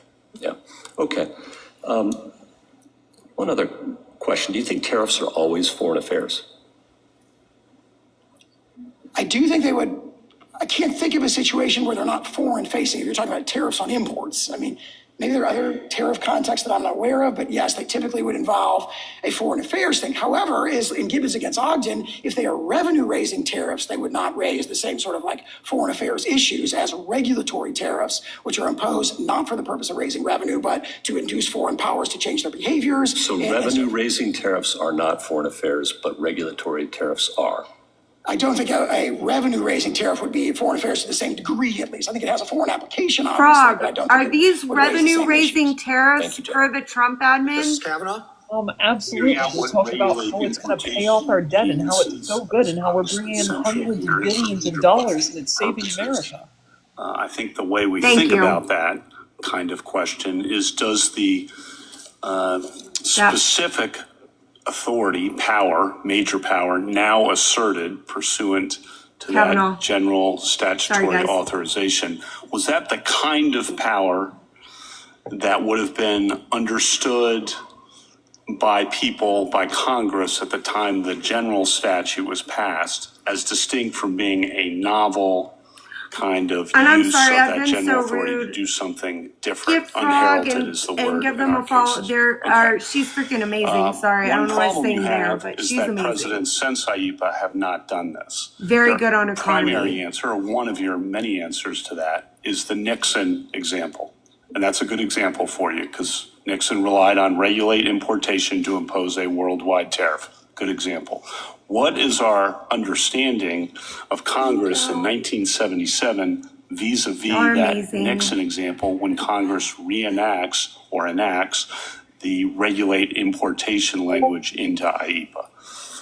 Congress at that time was fully aware that a Court of Appeals with exclusive jurisdiction had interpreted that very phrase very visibly, very prominently to include the power to tariff, and then reenacted it without change. His name is John the court addressed Sauer. a kind of lesser He's the situation. literal Solicitor which came to Section General. 122, and the court said President Nixon interpreted this to include a tariffing power, a tariffing-like power, and then Congress a few months later reenacted the language without change, and that's powerful evidence of congressional acquiescence. So that immediately historical background is very powerful, and it's buttressed, of course, by sources going back to the founding, where we say the phrase regulate importation, a quintessential application of that is the power to tariff. That's how you regulate. This may require some speculation on your part, economic philosophy, et cetera, but I'll ask it. Why do you think Presidents Clinton, Bush, Obama have not used IEPA to impose tariffs on, because there have Nixon been didn't even use trade IEPA. disputes, and certainly, President Bush, steel imports Used and it the as a like. defense, Why but do you he think didn't use it IEPA in has his not been proclamation. If you look at those 69 emergencies, in fact, you go through them one at a time, which we had our team do, it's really hard to find one where you look at that emergency and you say, oh, tariffs is the natural tool you would use to address that emergency. So, for example, the Blood Diamond emergency, tariffing these sort of, criminal organizations in Africa that are financing terrorism. Oh, I'm so sorry. Are we not tariffing the fucking penguins and goddamn Somalia right now? Fucking get the fuck out of here. Embassy personnel, you're holding them hostage, we're going to tariff you, right? And if you go through those emergencies, there are two emergencies, though, where tariffs are the obvious natural tool for a president to use. One is the Nixon balance of payments deficit problem, and the other is this particular emergency. He's the literal Solicitor General. I think that it's no question that President Trump is by far the most comfortable with the tariffs as a tool, both of, economic and foreign policy, than many of the others presidents may have been. I mean, there are presidents like President Bush who, probably wouldn't have naturally, selected that particular tool or method. But if you go through all 69 of those intervening emergencies, what they have not done, at least, is they have not identified where they say, oh, here's one where tariffs would have been the obvious tool, but the president didn't use it. Algonquin, as you've mentioned many times, is obviously very important here for us to understand exactly what's going on in Algonquin. The phrase there is different, adjust imports, and they really, the other side, your friend on the other side, really relies on the difference in language. And I just want you to give your best answer to why regulate importation encompasses tariffs. No, he doesn't, Kimberly. When we held that adjust imports would encompass monetary exactions. Three answers, if I may. Adjust is narrower than regulate. And so, therefore, the greater inclusive follows. Second answer, adjust is the second Black's Law Dictionary definition of regulate. The Black's Law Dictionary, our original plain meaning dictionary definition, says adjust by rule, mode, or rule, method, or established mode. So there's just a plain meaning link there. Regulate, adjust is a kind of regulation. And then I think far more importantly, regulate importation. I can't emphasize enough. Going back to the time of the founding has been understood that the manner in which you regulate importation, the natural way to do that is to tariff. So it'd be no, it isn't. isn't. That historical No, the fuck it isn't. Tariffs are not the natural form. There are multiple other ways that Sotomayor, Barrett, and Kagan pointed out to him. You can regulate imports, but we're not saying this explicitly, but you do not have the power to tariff when the tariffing is in many ways, the quintessential way of regulating importation. So that historical pedigree sort of gives freighted meaning to that two-word phrase. And last, you had some discussion about license fee versus tariffs, if there's a distinction. I mean, the council in the oral argument, Algonquin said they're all monies exacted on imports. So in Regulation, that control sense, it over certainly is a something by tariff and rule or consulting incidence and regulation. the economic effect of a tariff. To control But through we the can't rely on what the implementation council said of in Algonquin. rules. Isn't there That's Black's a law. difference of sorts, at least, between a tariff and a license fee? You answered this, I think, briefly before, but I want to make sure because I think this could be an important point because I want to know Algonquin to decide this case. So give your best shot on that. I agree that there is maybe Thank it you might so be a much to formal everybody. distinction. I so But as a appreciate practical y'all being matter, I think here. what counsel was probably arguing there is that there really isn't much of an important distinction. And I would point to the passage in Algonquin where the court says, look, they've conceded that this includes the power to Barbara, quota. you don't have to and be since here. quotas are a You can quantitative bounce. method, it would make no sense for Congress not to grant the qualitative method, and all the more so here if there's a you all concession, so as they much. do in some of the red books. One time the court said monetary methods, i.e. license fees, and the next page said monetary exactions, i.e. license fees and duties. I think the court bought the It's argument important to be correctly consistent. that there's really not a lot of daylight between Sour those is two. As a practical matter, certainly almost no S-A-U-E-R, daylight. And sour. so then the question that You say almost no daylight, just I mean, I would say that they're economic equivalents. Legally, they're pretty much the same. So I really think don't they're see a really big picking distinction at there. it. And of course, the logic of Algonquin was, quantitative methods. They're looking are, at quotas like are not allowed. only the Therefore, it would make no original like sense at all to interpret intent, this but not they're to include also the really qualitative or picking apart the language monetary here. exaction So. methods. Well, if we're talking about a distinction between regulated importation, including licenses that could come with fees, but not tariffs, that logic applies all the more so. Thank It you. makes no sense. Justice Barrett? Well, I think in Algonquin, there was a formal distinction that mattered because at that oral argument, counsel pointed out that the uniformity clause would kick in and the constitutional uniformity requirement would apply to tariffs if it was that way, and speculated that the reason that the government may have set it up as a licensing scheme with licensing fees was to avoid that. So I do think there are some distinctions, but keeping that in mind, if you say that there really is, as a practical matter, no difference, this is kind of what I'm hung up on in license that maybe you can help. So in IEPA, Justice Sotomayor is right, license is used as a noun, but it's one of the means necessary. So in Algonquin, it was by any means necessary adjust. Here the statute says the president may, under such regulations as he may prescribe, by means of instructions, licenses, or otherwise, regulate importation, which is the key part for our purposes. So the means it specifies are instructions, licenses, or otherwise. So I think it would, one argument might be that it would have been natural for Congress to put the president may, by means of instructions, licenses, tariffs, or otherwise. With an adjustum generis thing, I think you have to rely on the or otherwise picking up more.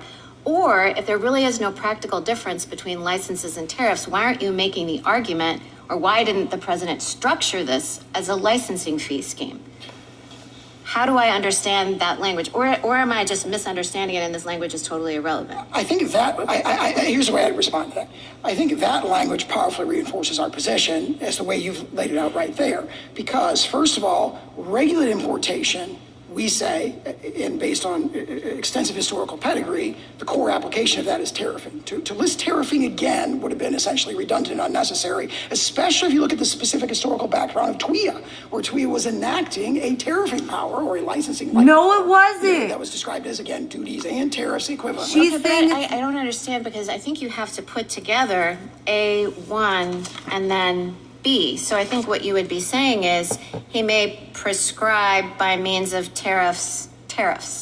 I think what you're saying is by means of instruments, licenses, or otherwise. By instructions, licenses, or otherwise. Instructions, licenses, tariffs? otherwise. Okay. That otherwise, if you say instructions, licenses, or otherwise, and we're asserting a power that's very, very similar to licensing, otherwise naturally carries that with it. But that's not our principal position. Our principal position is regulated importation means that. Okay. Right? And so you don't need to say it again. However, if Congress has authorized them to do it by licenses that could come with fees that are economically equivalent to tariffs, and then says otherwise, that just go back and reinforces the read same the conclusion that we get. petition. Okay, then question just to think follow that up was on an Justice argument Gorsuch's they made. thing about how can Congress ever get this delegation back.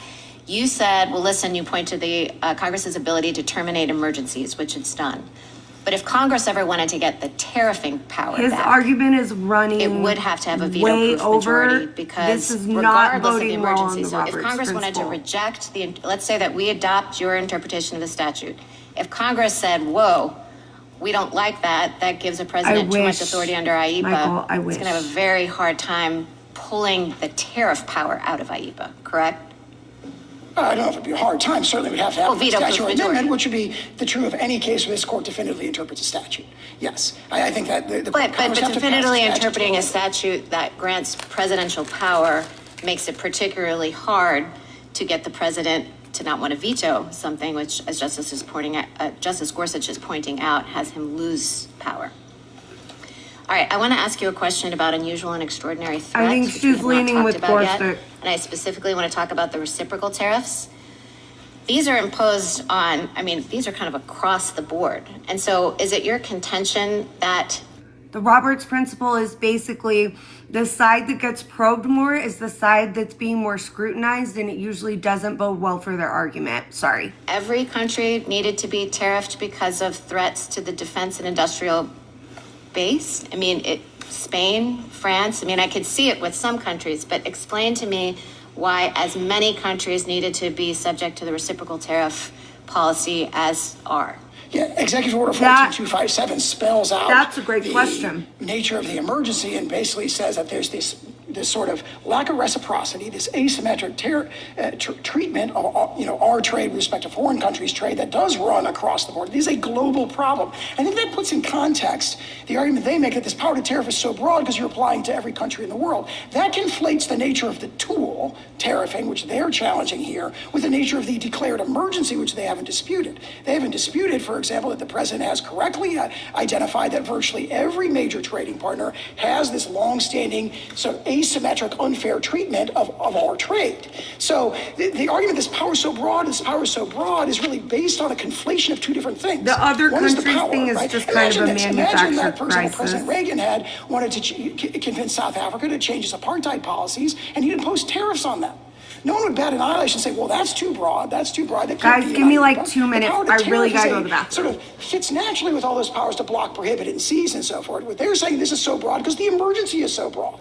But of course, that's a presidential determination, and there's all kinds of basis for it. And also, keep in mind that the emergency is not like just the asymmetric treatment, it's the impact of the asymmetry, the underlying conditions, the hollowing out of our manufacturing base, the vulnerability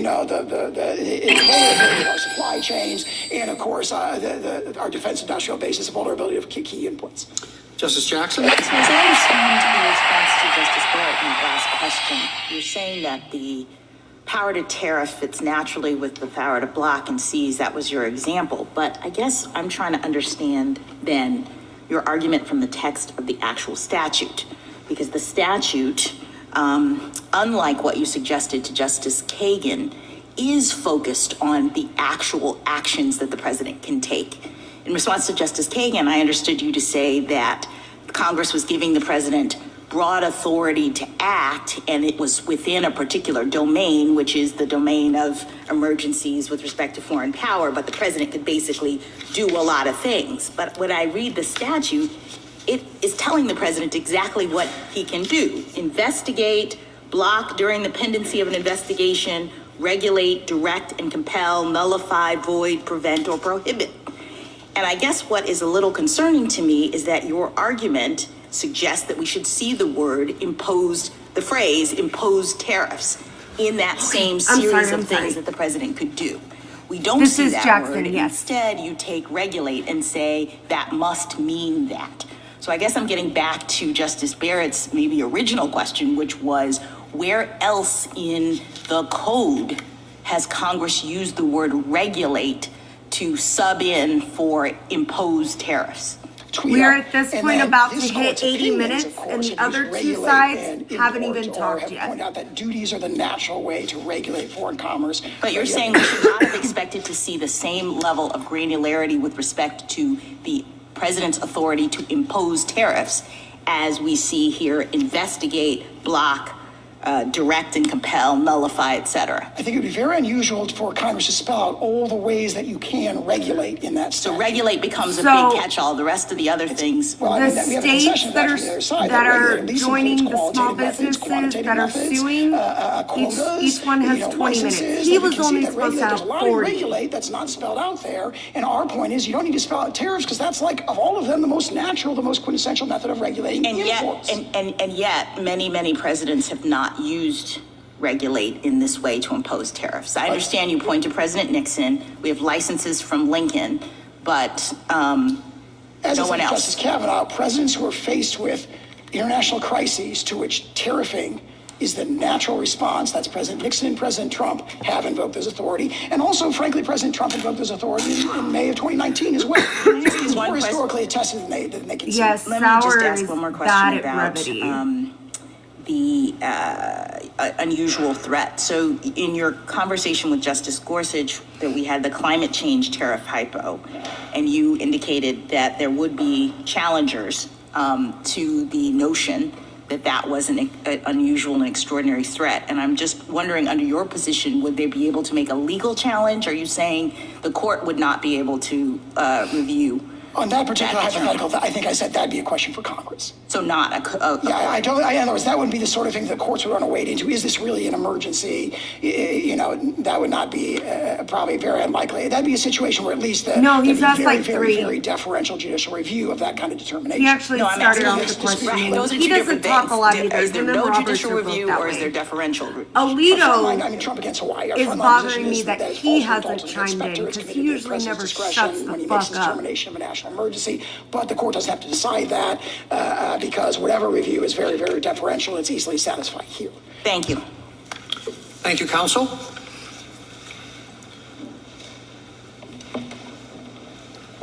I think, Mr. Contio? yes. Thank you, Mr. Chief Justice, and may it please the court. Tariffs are taxes. They take dollars from Americans' pockets and deposit them in the U.S. Treasury.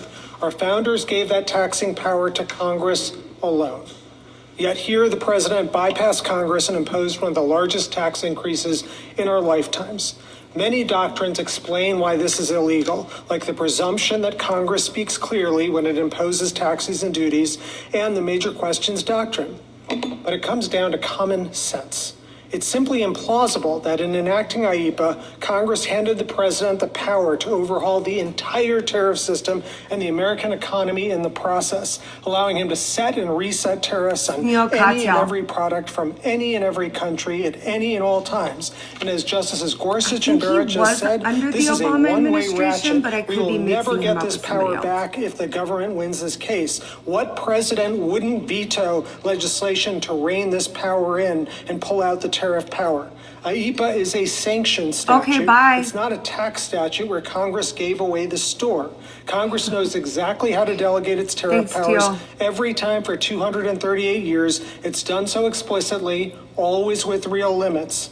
IEEPA looks nothing like those Thank you laws. so much, everybody. It uses I regulate, appreciate all which of Congress you. has used hundreds of times, never once to include tariffs, and it lacks the limits of every other tariff statute.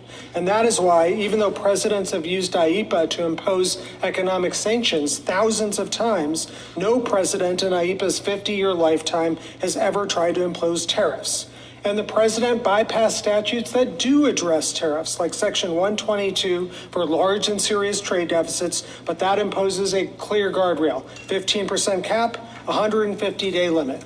This is Youngstown at its lowest ebb. If the government wins, another president could declare a climate emergency and impose huge tariffs without fines or without floors or ceilings, as Justice Gorsuch said. My friend's answer, this administration would declare it a hoax. The next president may not quite say that.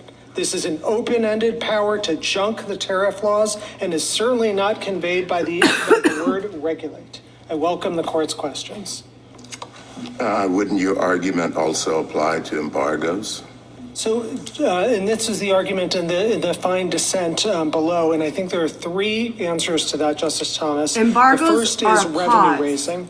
Embargoes stop the shipment, Tariffs start the tax bill. They are first and foremost ways of regulating revenue, as some of your own opinions said. This is the way we actually chiefly got revenue for the first 100 years of our republic. Tariffs are constitutionally special because our founders feared revenue raising, unlike embargoes. The businesses there was no Boston Thomas embargo asking party, questions. but there was certainly a Boston Tea Party. It's The Neil second thing, Katyal. textually, in the statute, it's different. Regulate appears in a cluster of verbs, as was said before, investigate, block, nullify, and the like. They describe embargo-like controls, prevent and prohibit, for example. But they don't describe revenue exactions. That's Justice Kagan's point. The one verb that's missing here is anything about raising revenue whatsoever. Another point, congressional displacement. Today, there's a whole host of statutes in the tariff architecture of Title 19, which both expressly confer the power to tariff and always impose clear limits. Embargoes by the president, embargoes don't have any of that. They don't set aside that whole thing. If you look at the Learning Resources brief at page 5, it goes through these statutes in detail. Section 122 expressly says duties and then limits it 15%, 150 days. Section 201, any duty on the imported article, but it requires ITC findings. Section 301, impose duties. That's the language of the statute, but all sorts of procedural restrictions. Section 338, the same. Ready. I can go through this, and He I can was start, ready by the way, for Justice this. Thomas, with the statutes at the founding, all of which expressly said the word tariff or an equivalent. Notice what he said, the founding. Let's go back to your non-delegation point. It would seem that if the tariff power cannot be delegated, your argument on non-delegation would also have to apply to embargoes and to quotas. No, Your Honor, because I think tariffs, because they're uniquely revenue raising, impose special, unique concerns that go back to our founding. And so I don't think that they apply to embargoes. And indeed, the history of this is very clear. That, as you just heard my friend say, in 1790, George Washington was delegated massive embargo power from the Congress. But what did Congress not do? And this is why the example cuts the other way. They never gave the president any sort of delegation of tariff authority at the time. Our point is not you can't delegate tariff authority. It's simply that you've got to do so with intelligible principles. And what you just heard my friend say is every single limit in IEPA is one that is not judicially enforceable. There's no limit whatsoever. And indeed, the main limit that was in there, he calls this some compromise position. The only compromise in 1977 was the legislative veto. And as this case comes to the court, that's no longer in the statute at all. Counsel, yes, sure, the tariffs are a tax, and that's a core power of Congress. But they're a foreign-facing tax, right? And that foreign affairs is a core power of the executive. And I don't think you can dismiss the consequences. I mean, we didn't stay this case, and one thing is quite clear is that the foreign-facing tariffs have in several situations. Right, and we are. I'm sorry. Oh, sorry. I'm sorry. Were quite effective in achieving a particular objective. So I don't think you can just separate it when you say, well, this is a tax to Congress's power. It implicates very directly the president's foreign affairs power. Mr. Chief Justice, we don't disagree with a large part of that. We think instead of thinking about foreign versus domestic, the better way of thinking about it is Article 1 versus Article 2. And as my friend finally conceded to Justice Gorsuch, there is no Article 2 power here, at least when we're talking about peacetime. Well, you don't agree with a large part. What's the little part that you do disagree? So we agree with the idea that tariffs have foreign policy implications. Absolutely. Our founders recognize that. That's in the Federalist Papers. But nonetheless, they exclusively committed that power to the Congress in Article 1, Section 8 and gave it as its first power. So when you hear my friends cite cases like Egan and Garamendi, they just don't apply to this specific unique situation in which Congress has given that power. And if you were tempted by this, I think the best place to look is Youngstown, because what Justice Jackson said, and I was surprised that he quoted pages 650 652, because what Justice Jackson said is, quote, emergency powers tend to kindle emergencies, so it's essential the public may know the extent and limitations of the powers that can be asserted, and persons affected may be informed from the statute of its rights and duties. And Justice Jackson went on to say there that it's notable our founders didn't give the president revenue-raising power even in a time of war. Can I just get a clarification of your answer, which is you agree if the word tariff were in the statute, that would be acceptable and constitutionally permissible, correct? No, it'd be constitutionally permissible. The question would then be, is the open-ended assertion of power here, because every other tariff I get statute it as has applied to this limitations. case, but the general point is, yes, Congress, you said it's assigned to Congress, but Congress can grant authority to presidents to impose tariffs. Absolutely. As a general proposition. Absolutely. Okay, so we have to figure out then what regulate I wouldn't have made that importation concession. means. And you've heard I my would questions. claim it was If this statute came out of unconstitutional that nowhere they in delegate this 1977, authority I think your without case at would be, least defined limits. Obviously stronger. We have to figure out, at least I want to figure out what the Nixon precedent stands for and what Algonquin stands for. On the Nixon precedent, the question is, I think, was Congress aware of that, meaning that when they used regulated importation and it's now being used to encompass tariffs, that's not unheralded because Congress was well aware. You know, President Nixon announced those tariffs in a nationwide primetime speech, 10% across the board in August 1971. It was not some kind of little piece of paper. So it was well known. The question then is, was Congress, why didn't they change the language? Why didn't they say regulate but not tariffs? That's kind of the difficult question from the Nixon precedent that I'll give you an opportunity to answer. Thank you, Justice Kavanaugh. So 5 answers on the Nixon precedent. First, there is no evidence that Congress thought it was ratifying Yoshida. It was a single court of appeals case. It's not somewhat my question. I never mentioned Yoshida. It's the use by the president of that power under regulated importation. Oh, if we're just talking about that, President Nixon did not rely on the statute whatsoever. I mean, that's very clear. In fact, I've said that like 16 times, even though that's the claim Sauer made. The person who was there in the Nixon never used IEPA except for defense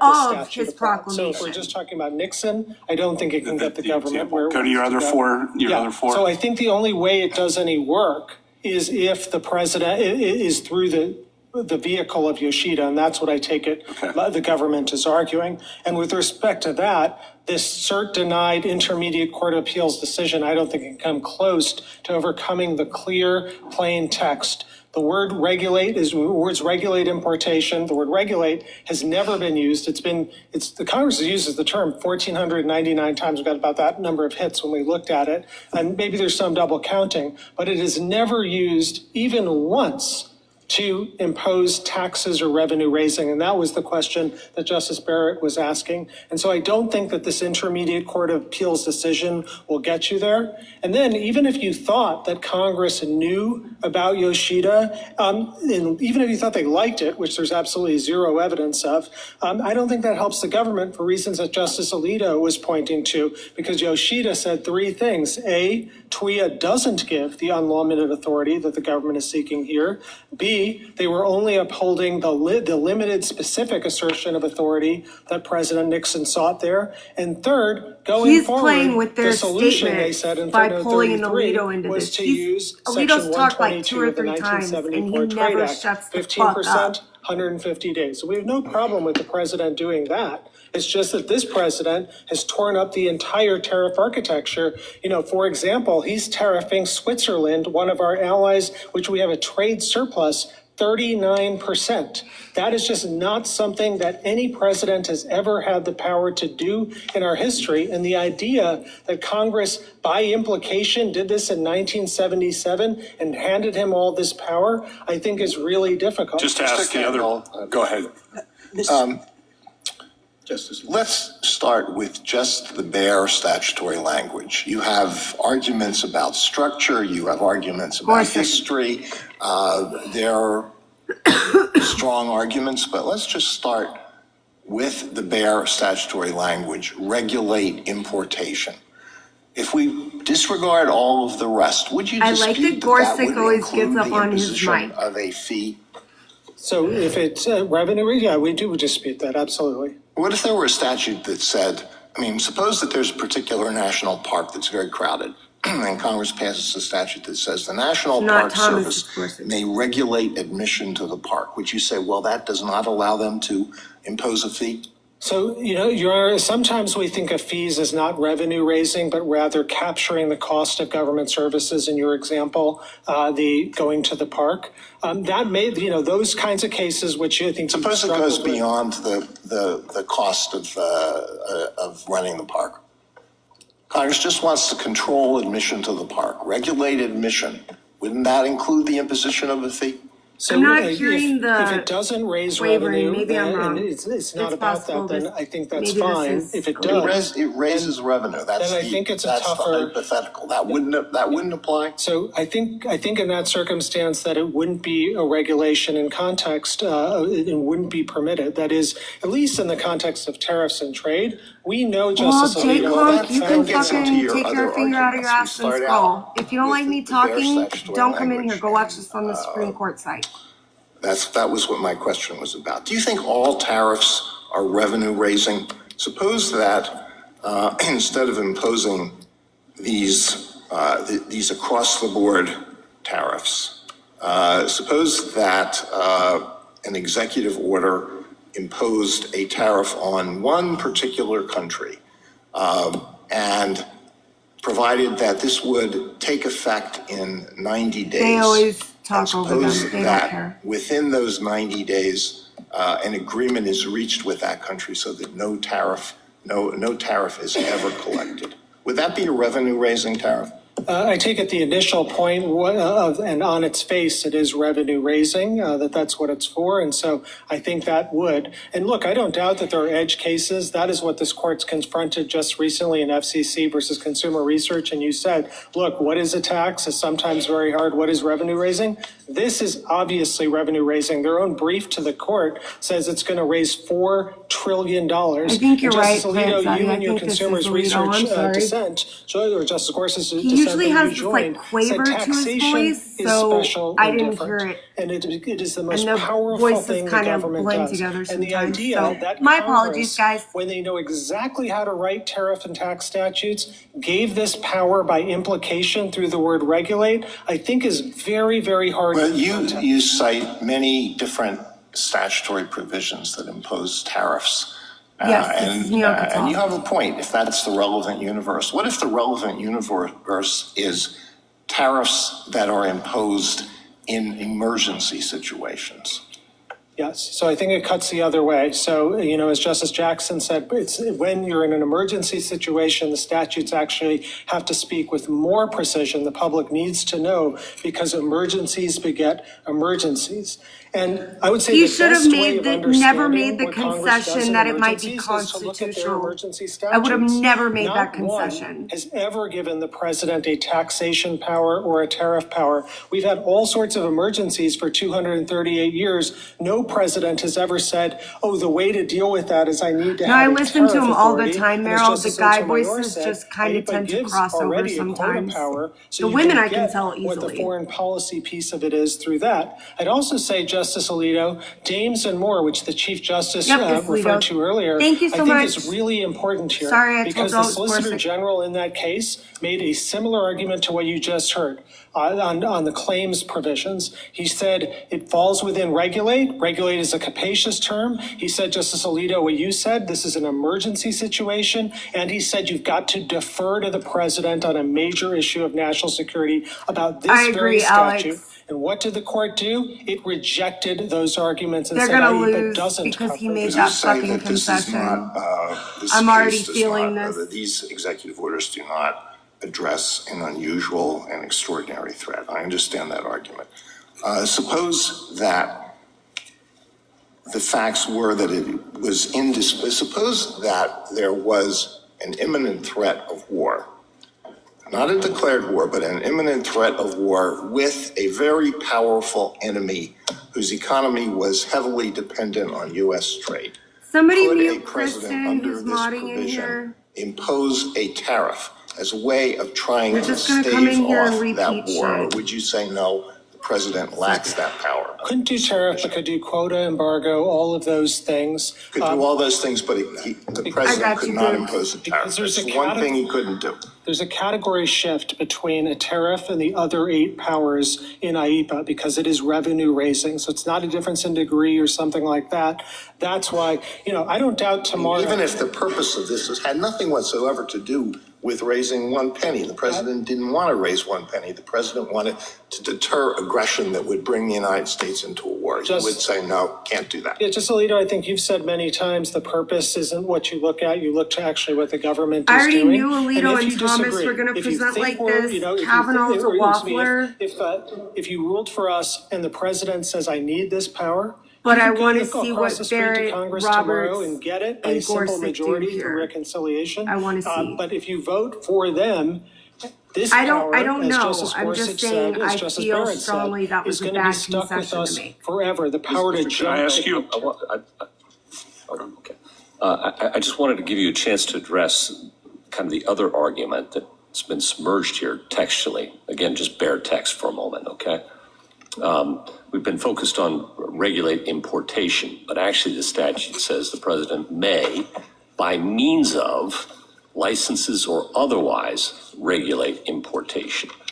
And we've had some discussion today about the fact that maybe the president could simply recharacterize these tariffs as licenses or rejigger the scheme so that they are licenses. We've also heard the suggestion that otherwise, licenses and tariffs are very similar, so otherwise might encompass tariffs there. Thoughts? Yeah, a few thoughts, Justice Gorsuch. First is the SG is not even making that argument, and I think they're not making it for a number of reasons. One is that there's a strong presumption against reading statutes this way in the unique tax and duties context. Hartramp is one of those cases which says if there's doubt, you don't read the statute to confer such powers. Second, if you were to do that, it's open-ended. It allows, and this was your hypothetical, it allows under the word license them to tariff the world, Seems like you're putting a major questions thumb or an interpretive lens thumb on the plain text there. Is that fair? I think you could call it major questions. I just think it's like Justice Barrett said in Nebraska versus Biden, the most natural way of understanding what the statute is about. We're talking about, under the government's reading, a statute that gives the power to the president to junk the entire term. I understand that, but you're not disputing licenses or otherwise means what it says. You're saying that we should interpret that narrowly for particular reasons. So I think I am disputing it as well. I think the licenses, and this is something Justice Sotomayor was saying, don't expand the power. They are not verbs. And so it is limited to the 9 verbs there. He should not have made that concession. Thank you, counsel. Justice Thomas, anything further? But the next one, I'd like I to don't just think will revisit make that the point that concession, Justice just so Alito we're was clear. making, The states made with, the bigger a argument similar about that question. second question. If one of our major VOS trading solutions. partners, that's for example, China, Selections. held a U.S. citizen hostage, could the president, short of embargoing or setting quotas, he say should the have most long effective learned that way lesson. to gain leverage is to impose To know a tariff the questions being for the asked and purpose to not of, make that leveraging sort his of position concession. to recover He knows our better. hostage. He's a better No, attorney Your Honor. than So that. tariffs are different because they're revenue raising. And They I are. think it goes to the point I was saying to you in our very first colloquy, which is quotas, embargoes and stuff are different for a different reason, which is there's a tariff architecture around Title 19, in Title 19, that in tariff would, like in your hypothetical, would supersede. And here the president is seeking the power to set aside all of our trade treaties unilaterally under the word regulate. I just don't think it can bear that weight. Well, sometimes they make concessions in order to have a Justice more Alito, you favorable mentioned court, but that's other just tariff not a concession I provisions ever would have made. that you think would be rendered redundant if we adopted the government's interpretation of IEPA. One that you didn't mention, which is discussed in an amicus brief, is Section 338 of the Tariff Act of 1930. Why doesn't the plain language of that provision, which does speak specifically about duties provide a basis for all or virtually all of the tariffs that are at issue here? Yeah, the government's never made that argument, Justice Alito, and I think for very good reason, because it only applies to MFN violations, which are not at issue here. You can only tariff if the president, quote, finds as a fact that a country satisfies two conditions, including that it discriminates against the United States. There are also a host of other reasons why Section 338 may have lapsed, and that's why no president has ever used it. For every country they tariff. What is the argument that it's lapsed? It's regrettable. I mean, we put this case on a very expedited schedule, and therefore there are limitations on what and the party's ability to answer each other's arguments or arguments that are made by amici. The amicus brief says that it hasn't lapsed. There are articles that say it hasn't lapsed. What is your argument? What is the basis for your argument that it lapsed? So two things, Justice Alito. Sections 252 and 301 have been understood by many to have superseded Section 338. And second, I don't think you have to get into this issue at all. We're not here saying that the government doesn't have a 338 power. That's something that can be decided by other courts at other times. As these folks come to the court, as the government comes to the court today, they're citing one statute and one statute only, IEPA, and we submit to you it doesn't come even close to authorizing these worldwide tariffs. Well, what if the president tomorrow were to say they don't make that argument, and I quote, economists and historians widely regard the act as a policy misstep, and it remains a cautionary example of protectionist policy. I mean, I'm not here to say that 338 does or doesn't do one thing. I'm responding to the government's argument, which is the invocation of IEPA and IEPA alone. But perhaps that point, Justice Alito, may get the courts of comfort. I mean, I understand party presentation and all of that. And scroll if you don't like it. I don't fucking care. But in these circumstances, if that were to happen, and it might be a realistic possibility, you think, well, okay, then the government would continue to try to collect these tariffs, and the plaintiffs here would have to go back to the Court of International Trade or the district court and challenge it again, and it would have to progress through those lower courts and come back to us when? A year from now? 6 months from now? While the tariffs continue to be collected and the amount? Oh my God, I'll explain this for the absolute last time. And I had to pause this, so we're gonna miss part of the argument because people can't pay attention. If I want to speak, I will talk over them because otherwise you're gonna miss a portion of what they said. And since this is my live, if you don't like it, fucking scroll.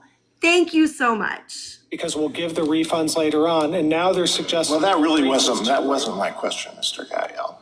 The question was whether it would make more sense for us to address that, if that is a possible justification for these tariffs, for us to address that now and get it over with, rather than having this continue for who knows how long while it goes through the procedures in the lower courts. Justice Alito, I think that is forfeited 9 ways to Sunday. This amicus brief has been filed in every single stage of this case. The government's never embraced that argument. For them to be able to do so now, I think is way, way too late. But I do think if you ruled, as we're suggesting you do, against the government, they can go and try and seek to use other authorities, whether it's 338, Section 122, etc. Those are the ways prescribed by the Congress. And as Justice Kavanaugh was saying earlier, every other president has used all this suite of other authorities, 201 for steel, for autos and things like that, 301 for countries like China.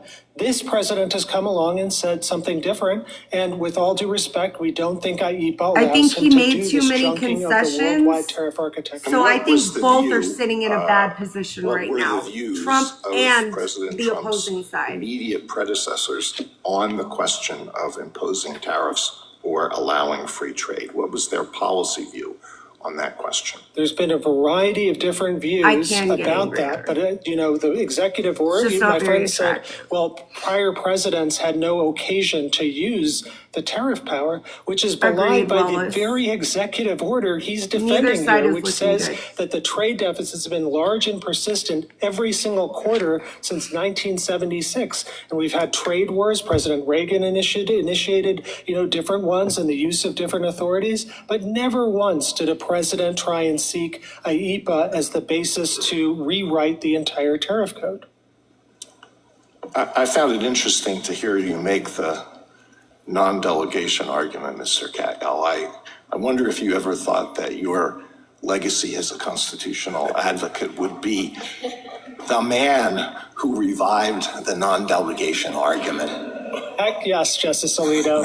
I think Justice Gorsuch nailed it on the head when saying that when you're dealing with a statute that is this open-ended, unlike anything we've ever seen, to give the president this kind of power, yes, this isn't just delegation running riot. This is delegation that's a legislative application. Wouldn't you agree that statutes that confer on the president real emergency powers are often phrased much more broadly than other statutes? Isn't it the very nature of an emergency? I know you dispute the fact that this is a real emergency, maybe it's not, but isn't it the very nature of an emergency provision that is going to be more open-ended?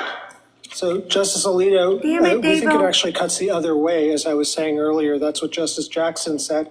And, you already confronted that in Dames and Moore and said it's not that open-ended, even though it's an emergency. And by the way, other emergency statutes have very serious limits. Section 122 is literally about President Nixon's proclamation of an emergency. That's what it's about, and it's limited 15%, 150 days. And what about the authorization for the use of military force in 2001, which gave the president the power to use all appropriate force? And that's pretty open-ended. Would you apply the same non-delegation argument there that you do here? Of course not, because there you have shared powers between the president in Article 1 and Article 2 powers. That's what I was saying. Well, it gets into the question of whether it was delegated or not. What was the scope of the delegation? Absolutely, but there, it's military. There's a whole unique history behind that. But here you're talking about something that is exclusively committed to Congress in Article 1. And there, yes, when you have this is why I said it was bad for him to make the claim that this might be constitutional. Because now he's making a claim that 10 U.S.C. Article 1 and Article 2 both contain specific powers that work together. But he already claimed that it wasn't unconstitutional when there's no prescribed power to the president. That's why that was crap. I'm fascinated that the two instances it's Neil Cattell. He's very experienced. I don't know why this is going this bad. To impose a tariff, Lincoln and Nixon, that Congress found it necessary to ratify their actions. And that the court in both those cases, the Intermediate Court of Appeals in Nixon and our own court, included that as part of their reasoning, as justifying the use of war power in that situation. So I'm a little concerned why the fact that this act, a domestic act on emergency, that uses a general word like regulate, should take on a war powers meaning when in every other situation, whenever Congress intended domestic taxation, it said tax and regulate. Oh, Justice Sotomayor, I wish I had an hour to talk about this with you, because this argument by the government advanced in their reply brief is wrong, every which way. I'm saying that's your sixth way of differentiating your CETA, correct? So that was a war powers case. So it's a war powers case. It's about conquered territory. It has nothing to do whatsoever with domestic tariffs. And absolutely, you're right in saying that the way that court, even in those cases, even at the height of the government's power, war powers, they said Congress had to ratify it. And that's what at page 96. And that hasn't happened here. And that has not happened here, not even close. Well, it might not with Congress closed, but they can't even think about it right now. I'm going to assume, and maybe he can shake his head yes or no, that Justice Kavanaugh will ask you to go to Algonquin, which you didn't answer, and he's shaking his head. So I'll let him do that part, okay? Yeah, Excellent. I Algonquin, do Your these Honor, for the is that, whole No, session. I'll let him do it. Oh, sorry. Rube, I do these all the He can- time, It's and I his usually question, try but I to wanna put them make in sure my you live get to it. events. We'll hear from The Justice ones that Kagan I do. first. I have one specific question, one more general question. The specific question is, does it matter in the way we think about IEPA, what Congress thought it was doing in IEPA, what IEPA in fact did, that at the time Congress thought it had Cry about available it, to it Eugene. a legislative veto?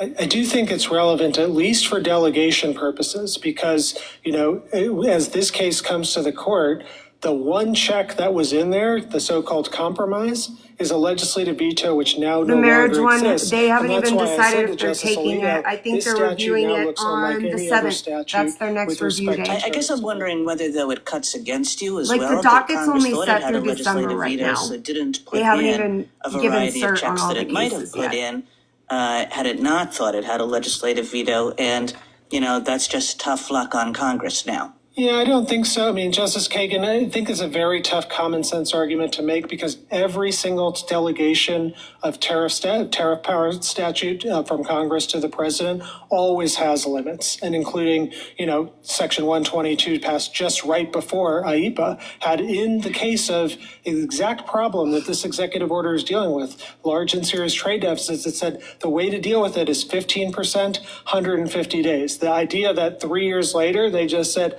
oh no, junk the rule book, I think is very difficult, and no Congress, I think, would rely just on the legislative veto for such a thing of such momentous importance. As you said to my colleague earlier, why would any president look to all of the different tariff statutes in Title 19 if you can just IEPA them all, French Revolution them all? General Sauer rests a lot on the president's inherent authority.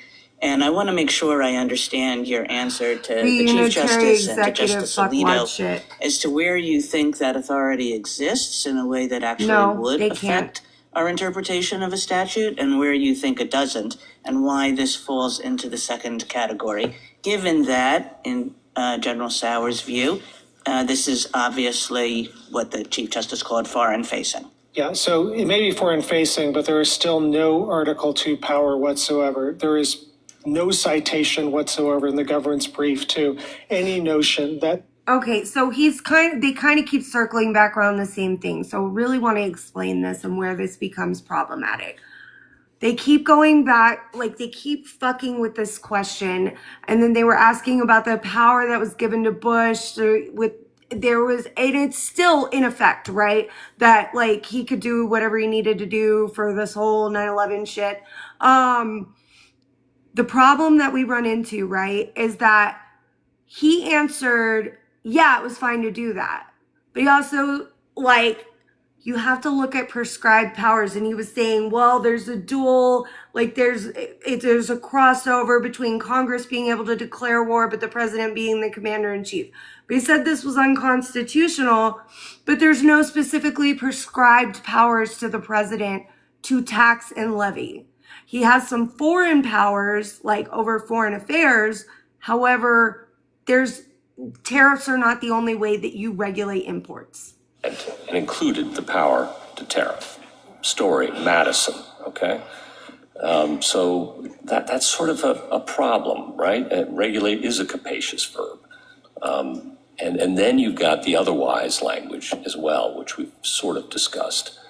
And just on the plain language, forget about the backdrop of major. Do you need major questions to win? I kind of think you might. No, I don't think so. I mean, if we did, I think we'd win for reasons expressed, but I don't think so at all. So Justice Gorsuch, our position is not that regulate can never mean tax or tariff. Okay. Our brief at page 15 gives you an example. A president may regulate cars coming in to the city, and then if it adds by charging tolls or something like that, absolutely, in context, studying it does. for my LSATs Here, the right now. context you're referring to, story and so on, says nothing about this case. That is the constitutional context about Congress's use of power. But it's part of how we understand language is used. And and it's relevant for that purpose. And then when you've got licenses, which are economically the same thing as, would you agree they're basically economically the same thing as tariffs? Don't agree to that. Sometimes they can be Okay, so you've got something that Oh is my fucking God. identical to a tariff authorized by this statute. So where does that leave you? Did he literally not listen to the other side's One is argument? about the word You don't make regulate, those and the other concessions. is about This licensing. is so With disappointing. respect to the word regulate, when it's used in the constitutional sense, it's very I'm different really than the sense in hoping IEPA that my friend is that, saying. When we're asserting what is his name? IEPA, Benjamin we're talking Gutman. I about a always want to call him statute John that is Gutman. granting I'm the hoping he sort president of brings massive this home powers. in a different And way. so the relevant And that context he's that I paying the think fuck you look at attention. in asking the question, what did Congress mean in 1977? The best context, the most natural context is, what does Congress say every time they It's grant not the president inherently such a bad power? to make a And then, concession, there's just one other point but on this. I don't think that the Constitutions justices are read would have totally probed differently. him as Story and much Madison are if talking he about the didn't. constitutional phrase, and as Chief Justice Marshall said in Sometimes you McCulloch, do the have to make a constitutional concession on expounding, an the argument. prolixity of a legal code is But the I don't think opposite this would have of the played way out you the read the same way. I do follow that argument. Okay. And But otherwise, again, I just really want to make sure I understand. You say that there's a good reason why the Solicitor General didn't make that argument. I'll be curious to see what he has to say about that. But you know, what's your best reasoning why the otherwise language doesn't? because it's only a mechanism to implement the 9 powers, and that licenses sometimes can be revenue raising and sometimes not. Yeah. And so if licenses can be revenue raising, and you can do this otherwise through revenue raising things, why wouldn't that capture tariffs? So because I Samantha, think, again, that's our just point what to they you do. is that that there's two kinds of licenses come in 2 flavors. If an executive John order Sauer is was asserting a absolute license fee to trash on recoup the this, cost of but government this services guy or something is like just that, as as was said to bad. Justice Alito, that Fucking doesn't look different than Benjamin the other Gutman groups. better give That's me not something. revenue raising. It doesn't implicate the founder's concern. It doesn't implicate And the I concerns have you wrote way about better in consumers' expectations research for about the fear Katal. of the government. He's been really Can I good answer in a my lot of question, cases. though, Mr. Kacha? I'm talking about just the plain text here. And you're moving Just to answer major the questions fucking where question. that's the move you're making, which I think, fine, we can consider that. I'm just talking about on the text, okay?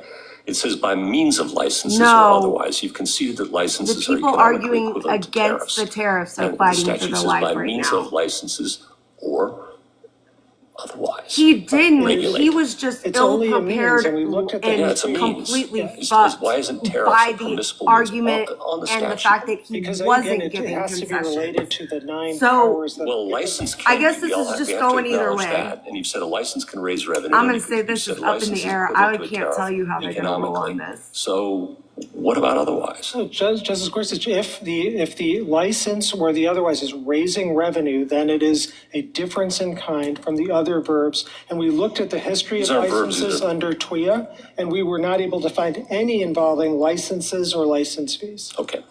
Last question, a little further afield. The parties discussed a little bit the analogy to the Foreign Commerce Clause. Of course, next to it is the Indian Commerce Clause. And delegations there were very broad initially, and involved licenses once again. And why shouldn't that inform our understanding of the Foreign Commerce Clause? I don't know that I have a position on that.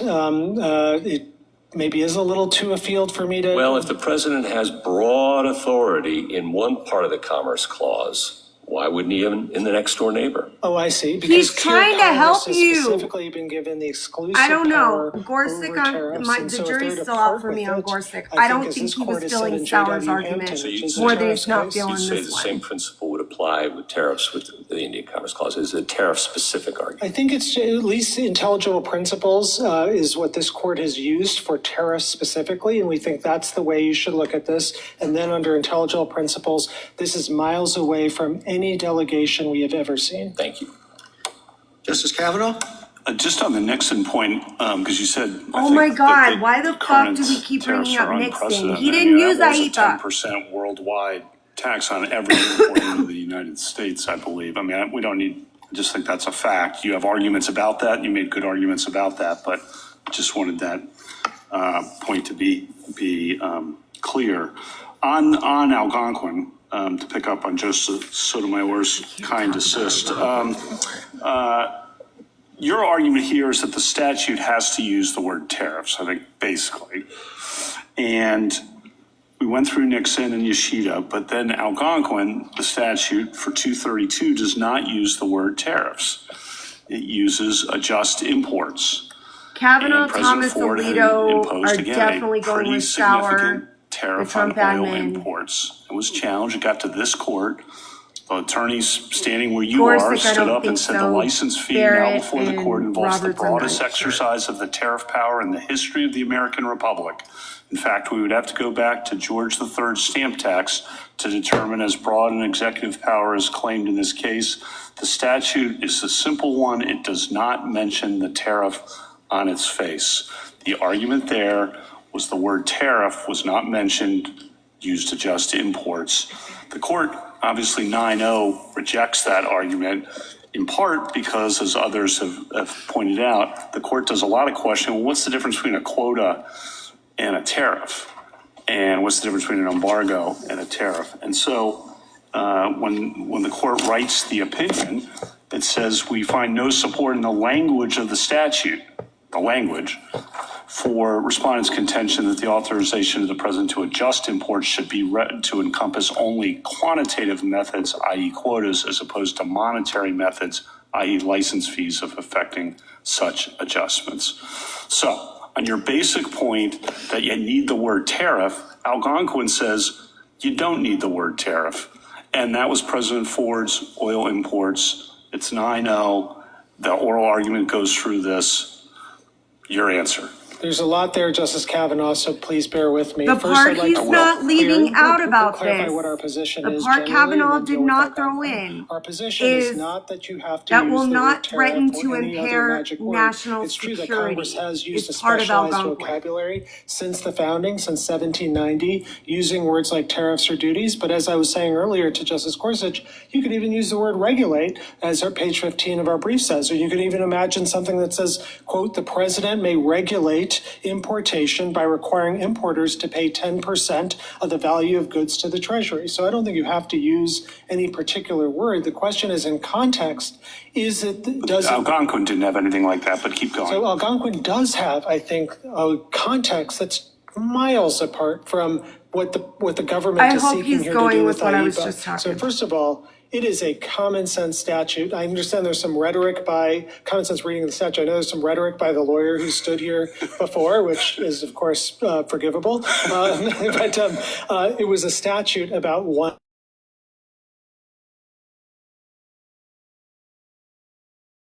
A billion products or even more that the government is seeking.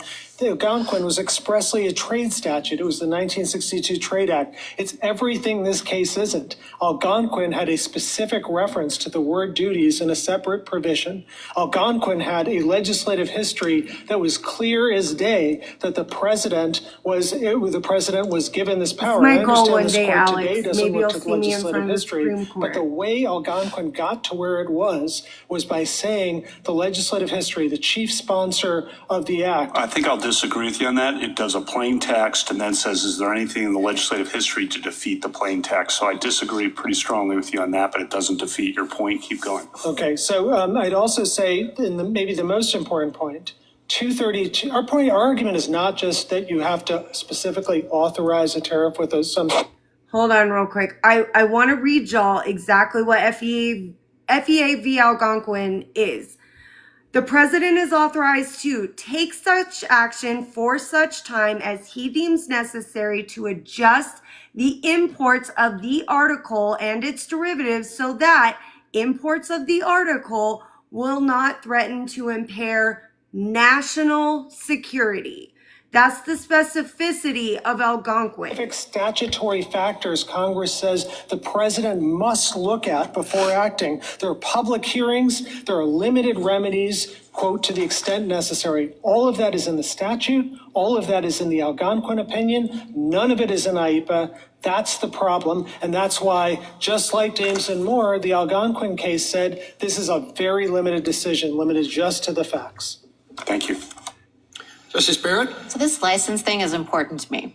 And oh my God. Do you agree that pursuant to IEPA, the president could regulate commerce by imposing a license fee. I'm sorry, could you say that again? Could the president regulate commerce under IEPA by using a licensing fee? Not a fee. So I should have said this earlier, but license is different from a licensing fee. IEPA and TWIA authorize licenses, not license fees, and no president has ever charged, to my knowledge, fees under those two statutes for the licenses. So fees impermissible, licenses of. Fees permissible if they cover the costs of Yeah, the see, scheme. those kind of go together. I mean, but once they start revenue It's raising, not you that you implicate can't the just most be one or the serious other, but concern. they But I tend thought to you conceded favor to each Justice other. Gorsuch there was no difference between a tariff and a licensing fee functionally. If the licensing fee is just to, I didn't concede that. So if the licensing fee is just to recoup the cost of government services, I think that may be okay. I don't think you need to get into it. Here, the government is asserting a power which they say in their briefs to Tariffs you are not raises licenses. $4 trillion. So you understand the statute to permit licensing in the sense of permission. Like, we will not allow you to trade with us. We will not allow your goods to be imported unless we license it. Absolutely. And Justice Barrett, I think like just the natural reading, if you're to look at the word licenses and think, wow, Congress smuggled this incredible power to do all of these different things that the government is doing here, 39% Again, taxes I on some appreciate countries everybody and in others. here. Through Thank the word you, license, everybody. that's Can you tough. Y'all are license amazing. exportation?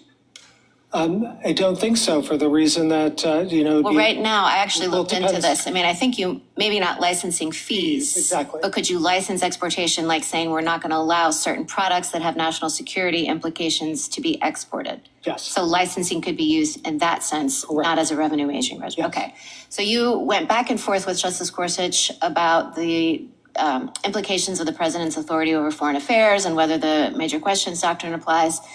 You say that in IEPA, the president's war powers are not implicated. And that was part of the reason why you say that we should think of this differently than some of the historical examples where the commander-in-chief war powers were implicated. But the same language appears in the Trading with the Enemies Act, in which war powers would be implicated. So do you think the language should be, and of course that is what President Nixon relied on.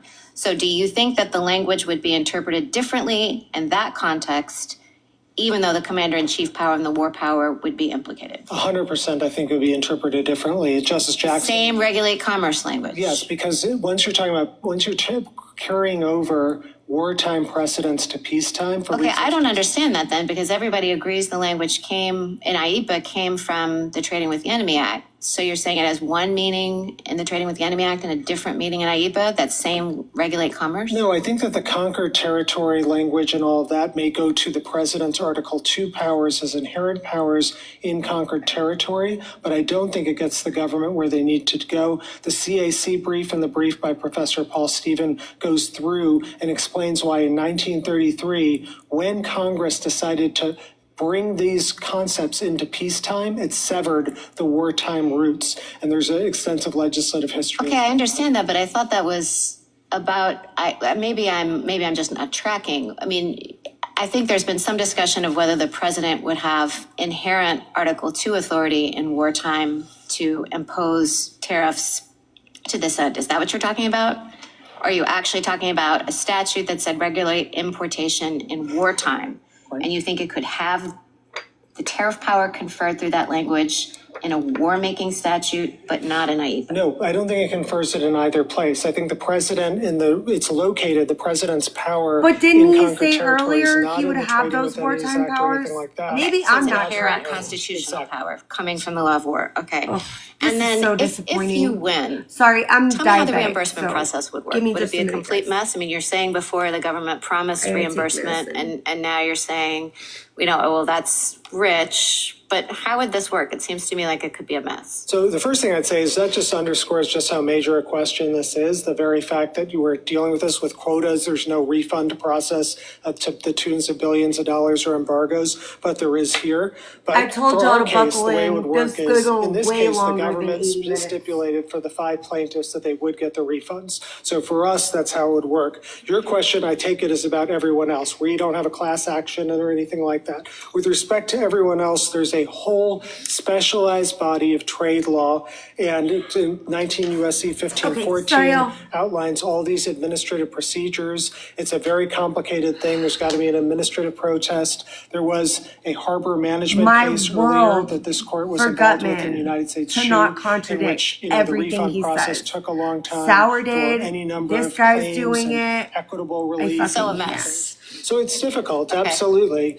We don't deny that it's difficult, but I think what this court has said in the McKesson case in 1990 is that serious economic dislocation isn't a reason to do something. Northern Pipeline, you guys stayed your decision for a while in order to let the congressional process unfold. There may be a congressional process here as well.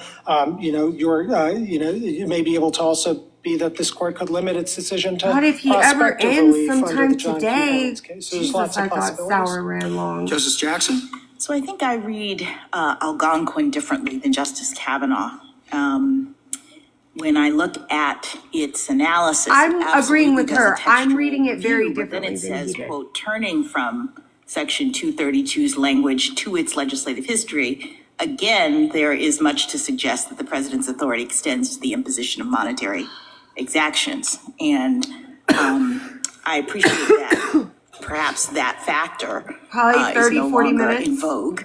But He did was you supposed look to have into the 20. legislative history here to determine whether there is anything that supports the conclusion that Congress to be fair, actually Sauer intended went to for about this 90 minutes or IEPA so. statute to allow or authorize the president to impose these tariffs? And he was supposed to have 40. If I blinked, I would miss it because it was virtually nothing. And in fact, both page 2 of both the House and Senate report outline all of the powers that are given under IEPA, and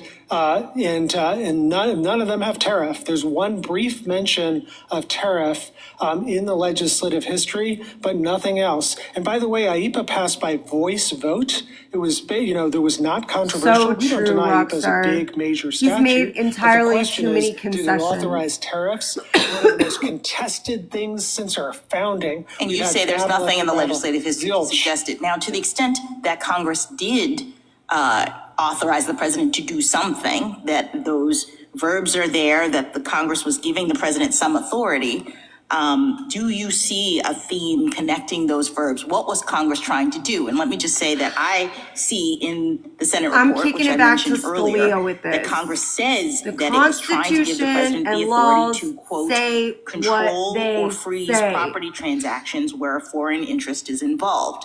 And that seems to dovetail with the verbs that are being used in the statute. But what's your view of what Congress was trying to do with this legislation? That's exactly right. They're responding to all sorts of foreign policy emergencies and foreign threats, and they're giving the president economic sanctions power. So what does the word regulate importation do under that framework? If we understand that Congress was trying to give this kind of embargo authority in the time of an emergency, when it says regulate importation, what was it envisioning? It was envisioning all the things that the president since 1977, going back to Justice Kavanaugh's question, have used it for. So they've used it for quotas, like limitations on the number of goods. They've used it for screening and reporting requirements, like Executive Order 12284 about reporting property of the Shah. And they've used it for standards, like domestic safety standards, environmental standards, labor requirements. They've used it for embargoes.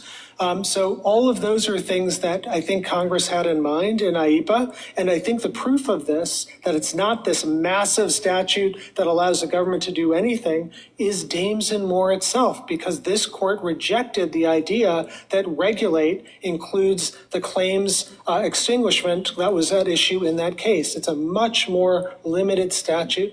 And Justice Jackson, there was a predecessor, Justice Jackson, who said, that, quote, for all all its defects, delays, and inconveniences, men have discovered no technique for long preserving free government except that the executive be under the law and that the law be made by parliamentary deliberations. Such institutions may be destined to pass away, but it is the duty of this court to be last, not first, to give it up. And I take it my friend's argument on the... Hold on. Dames, the court held that the EPA constituted a specific congressional authorization for the president to order the transfer of Iranian assets. The court further held although the IEPA itself did not authorize presidential suspension of legal claims, previous acts of Congress had implicitly approved of executive control of claim settlement. The court emphasized the narrowness of its ruling, limiting the decision to the facts of the case. But I just wanted to make sure that at least my client's position is clear on this. Licenses are different from license fees. And oh my I fucking God, if they any mention license in the fees 5 one decades more that time. IEPA has been in force of any fees charged for the licenses this must be under this statute. This is a statute that licenses can be used, for example, the president might ban certain transactions with a foreign country, but then grant licenses to do them for humanitarian reasons. But as far as I'm aware, there's never been a fee charged for that. And I do welcome the court's questions. But I think I just want to make absolutely clear. I think the question is, what does or otherwise do? Well, or otherwise could be of things like instructions or licenses. But again, it's fundamentally having something that is a revenue-raising measure, or even that is just an exaction of some sort, is fundamentally categorically different from what we understand instructions and licenses to be involved. Just like we think regulate doesn't carry the financial connotation, given the other verbs there. If I could turn to some of the 19th century history that we were discussing as well, because I think there may be a little bit more to add there. The 19th century cases about the president's inherent Article II authority to, with respect to, in a wartime, with respect to importation is not the power to impose tariffs on imports coming into the United States. That is not what any of those cases were about. They were about the president's power, in a wartime as an occupying military force to impose tariffs in occupied territory, as in their Mexico, justification the Philippines, for in them. California. The Civil War case might be the closest case, but even there, what we were talking about were essentially there were licensing fees, but they were export fees. They were fees that were being imposed on the exportation of cotton from the occupied South into the North. And so I don't think any of that provides authority for this general notion that there is a background principle that the president, even in wartime, has an Article II authority to impose tariffs, certainly without the consent of Congress. So you agree, I assume, given all the verbs on this list, that the president could do something like just shut down all trade between us and, say, China, right?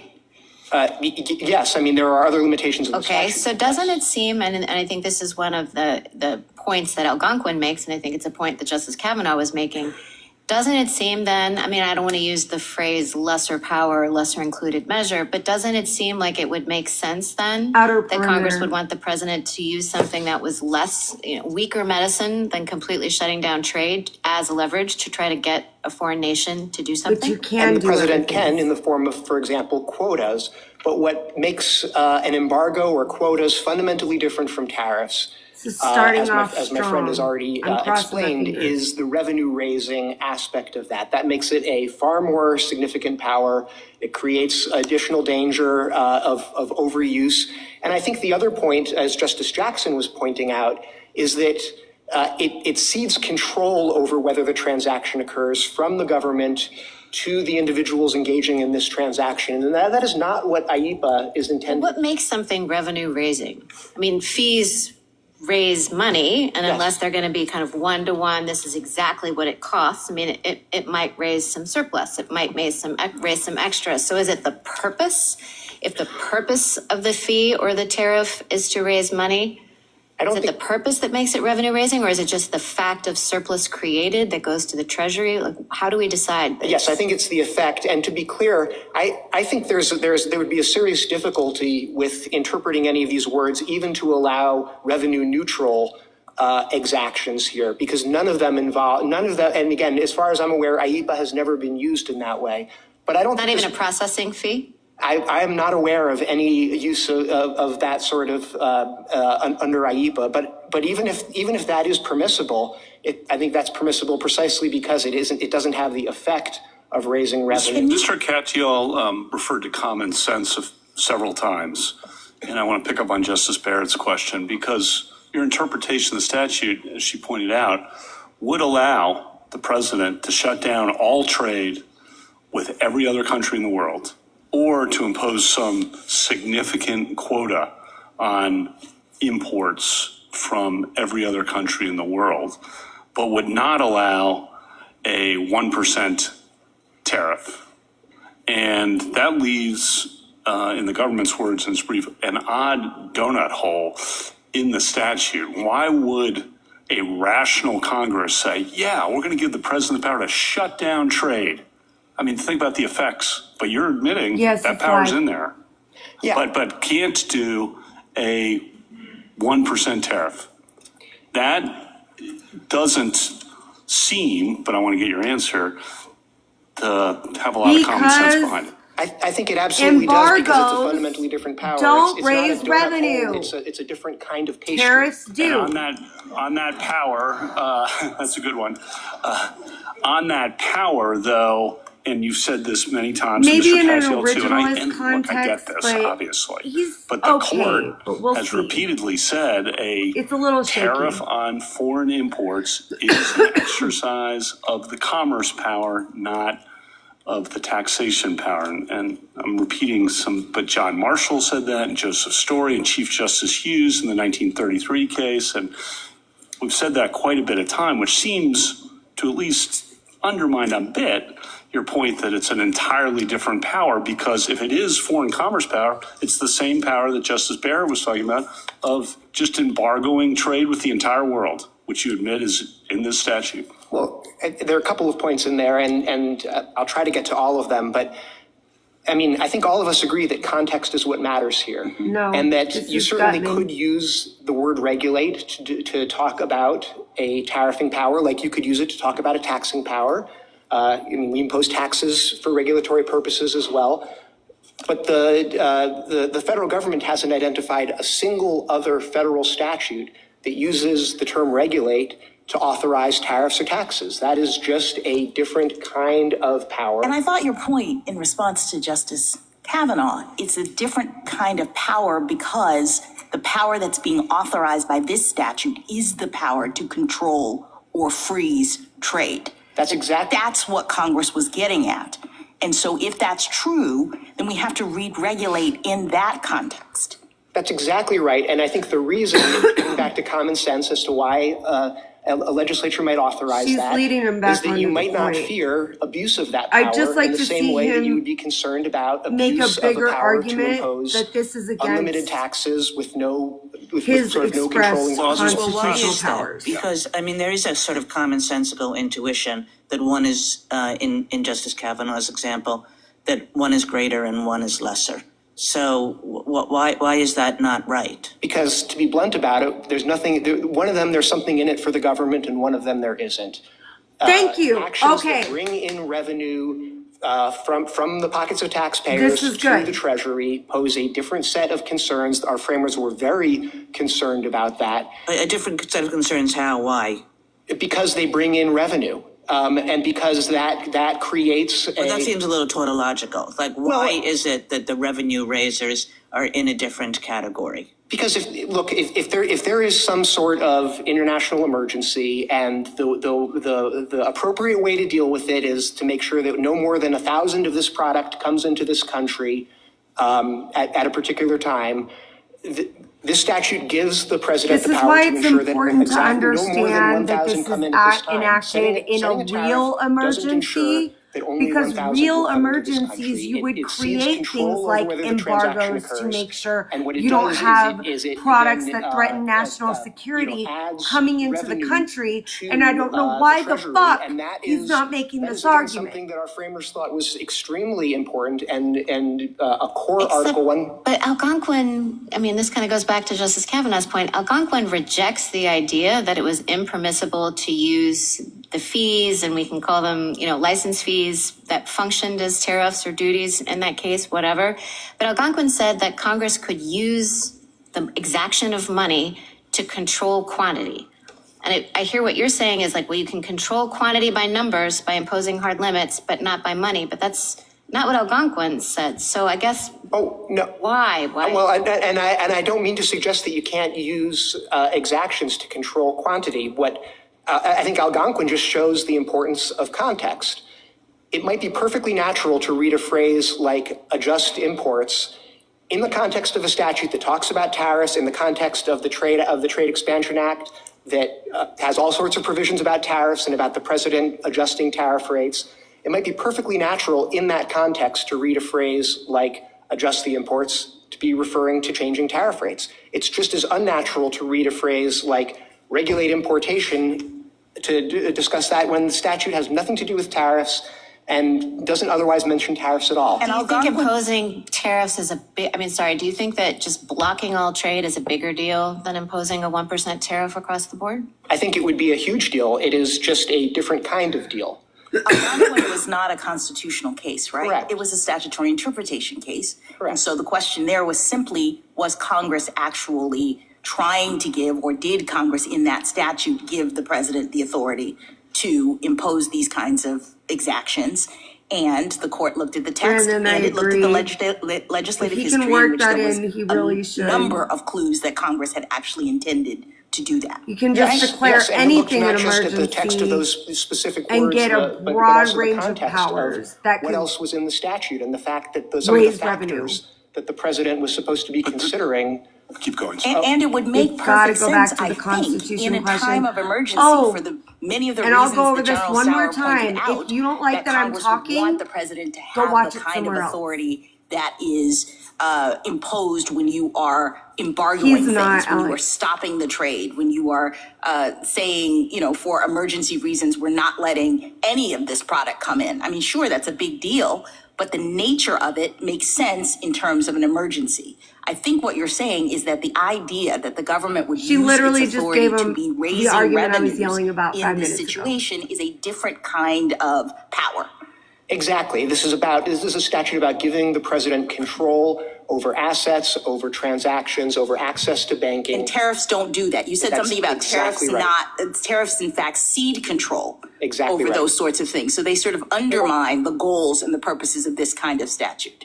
Is that right? Yes, that's exactly right. From Can I ask- what you've said, Go ahead. From what you said, it seems, and you said this, that the reason Sorry, for guys. drawing a distinction between tariffs and an embargo is the suspicion that tariffs will be used to raise money and therefore to circumvent Congress's power to control taxes. So it's a question of the risk that's involved. Am I right?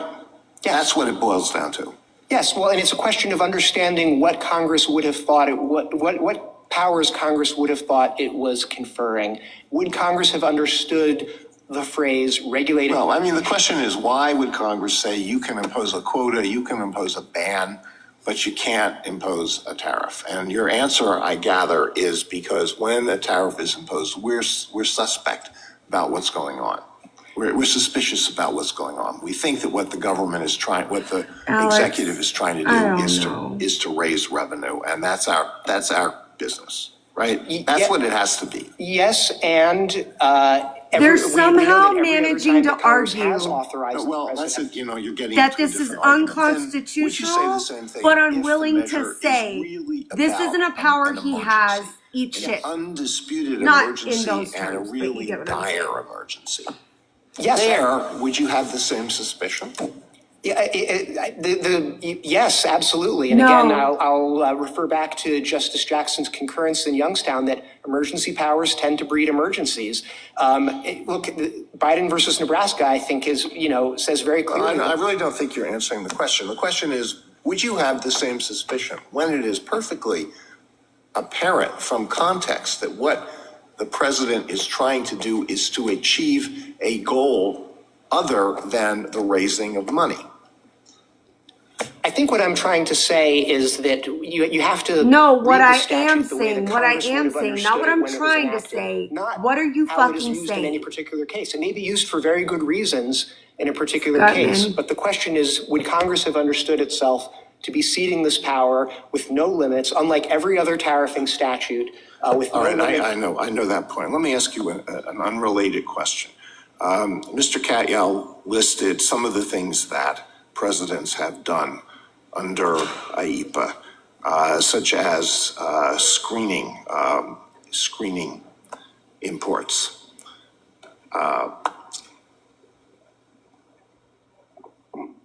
Do any of the other verbs in IEPA No, this is not talk the about Trump attorney. Could This is the screening of attorney imports arguing for the be done states. under any of the other verbs in IEPA? I think maybe, but it would have been. Which one? Prevent. And so I think the question would be, Screening is preventing? Well, I think it depends what you're screening for, but if you were. Okay, how about imposing domestic requirements that are needed to safeguard domestic safety? Any other provision besides regulate? Any other verb besides regulate that would? Well, again, I think if we're talking about potentially blocking some property from coming into this country because of safety concern, it might be that prevent would have gotten you there. What I think regulate does is it clarifies and amplifies that you don't just, Fucking it can Congress be nuanced needs to in that start way. It can making say, more we will let this specific bills. come in. That's all I'm It gonna has certain say. safety requirements if certain They better features have been spell disabled, everything out. something like that. And I think regulate harmonizes Fucking with Congress, prevent, man. investigate during the pendency. We end up here because they don't do their block during the goddamn pendency of an job. investigation, those sorts of. On the context point, the context of this statute, what Congress would have understood, it's an emergency statute. And presumably Congress He wants to won't give the though, which is president crazy. tools to respond It's like he to the doesn't want to emergency in open an himself appropriate up to way. the questions of saying it's And it seems unconstitutional. odd But John Sauer imagine sat there a meeting in fucking the Oval full Office where the whole president's ass and just told said, yeah, what I the don't have any problem with, language I won't backing name a this. country, I don't have but, any case law backing country, this. What it is, X, what it is. and Stand you on your can fucking shit, stop man. all But trade make sure you with that actually country. prepare for it, I mean, unlike I'm Sauer. not sure that's a, wise policy to give that much, but it's there, right? You agree it's in this statute. But then the president says, well, that's too extreme. I want to calibrate my response to deal with this and maybe a tariff of some kind. Like, oh, you can't do that. So you're forcing the president to respond to an emergency. And, Justice Alito's raised the point about. It's just the rebuttal from Sauer. A real emergency.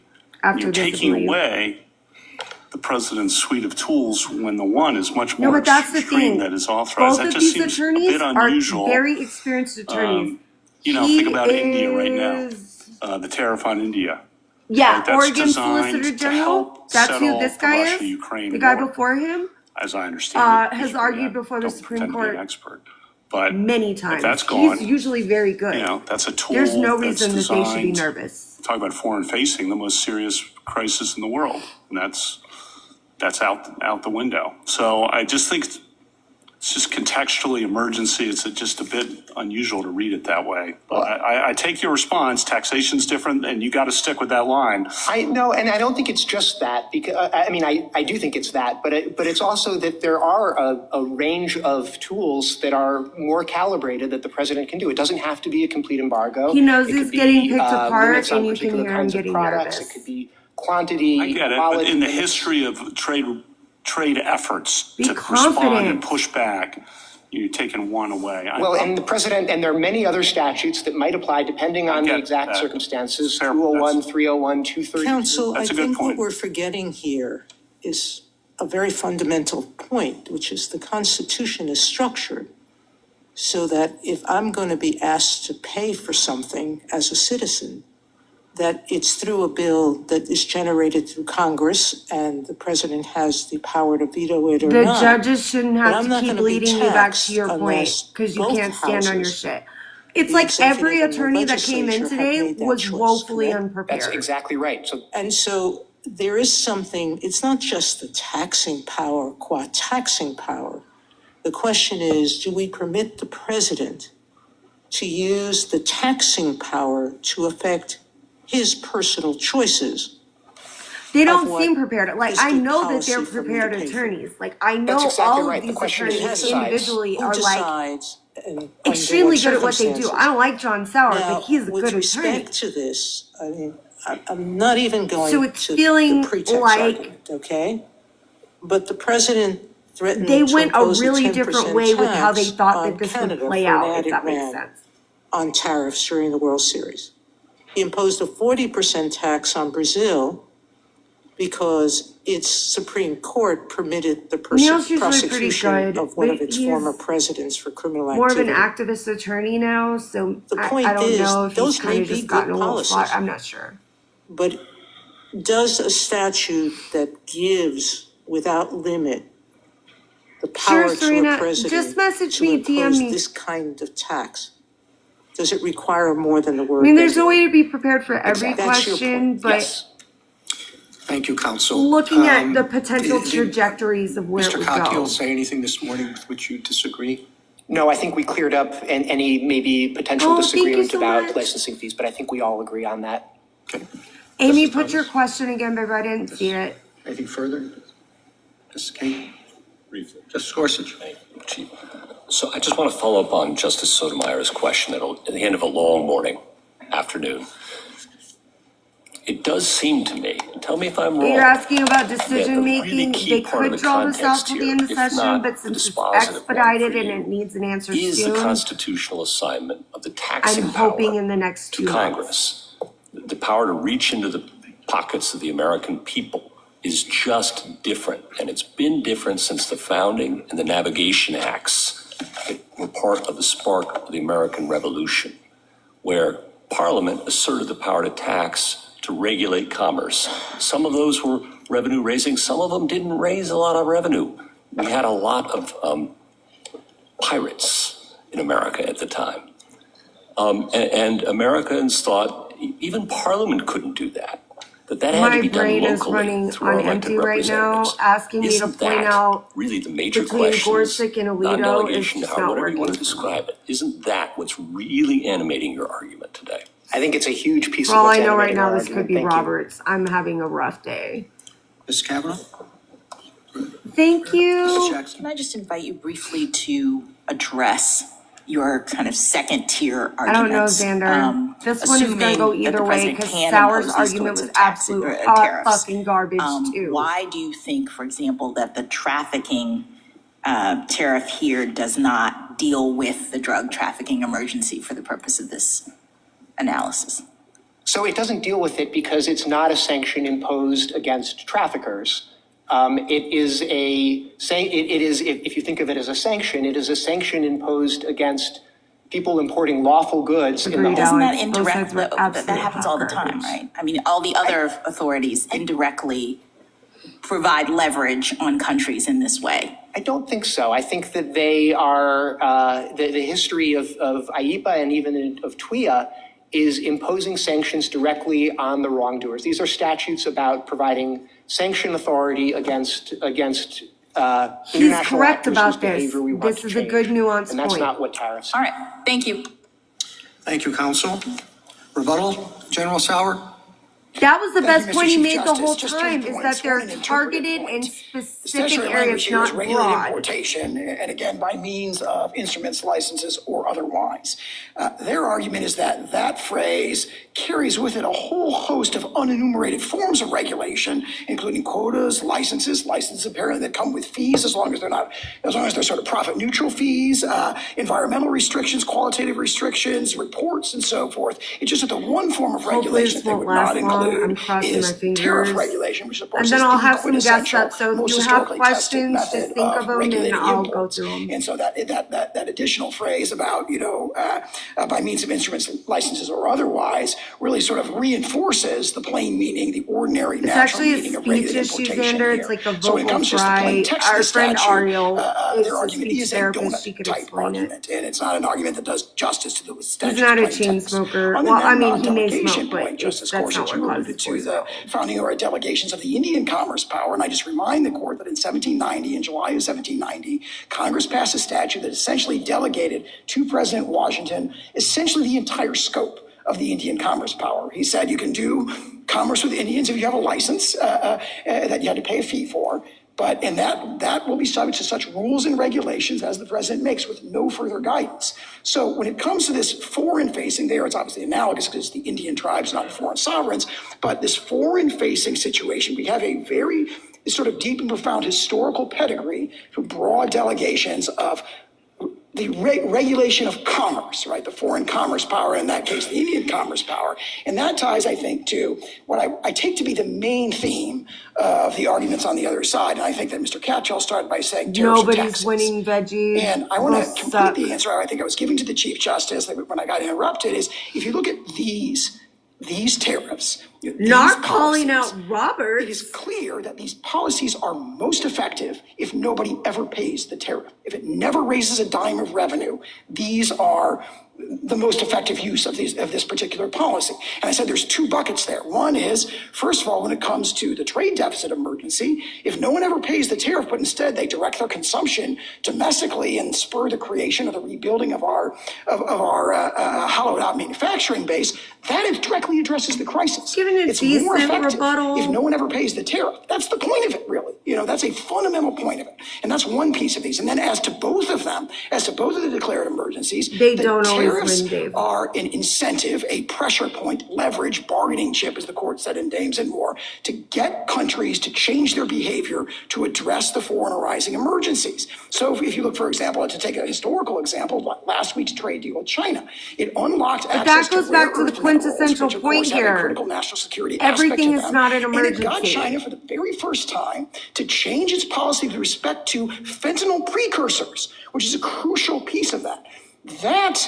Those tariffs, if no one ever collects them, but the Oh, threat that's of a imposing good those tariffs argument. against I'm China sorry, that's a and good our one. other trading partners He's across the making a world to good one. change their behaviors in a way that addresses this, then that's the most effective use of the policy. So they're clearly regulatory tariffs, not taxes. They are not. They're not an exercise of the power to tax. They are the exercise of the power to regulate foreign Alex. commerce, This is and that's why the statute says regulate. It doesn't say tax. It says regulate. And for that reason, we are squarely within the tradition that I was talking about before of very broad, historically very broad delegations of the power to regulate foreign commerce to the president because This he has may end inherent up Article being 2 some sort of authority in the mixed area ruling of or foreign some affairs, sort although of not that. It has test. to be It's delegated to him, possible. otherwise the delegation would be superfluous. And for all those reasons, we ask the court to reverse both the decisions below. Thank you, counsel. The case is submitted. Okay. Anyone is welcome to come up. I'll give it about 15 minutes if you have a question on what's going on. Just to review, both sides did terrible with their oral arguments. However, Sauer's rebuttal was pretty strong. Honestly, the justices are kind of all over the place with this.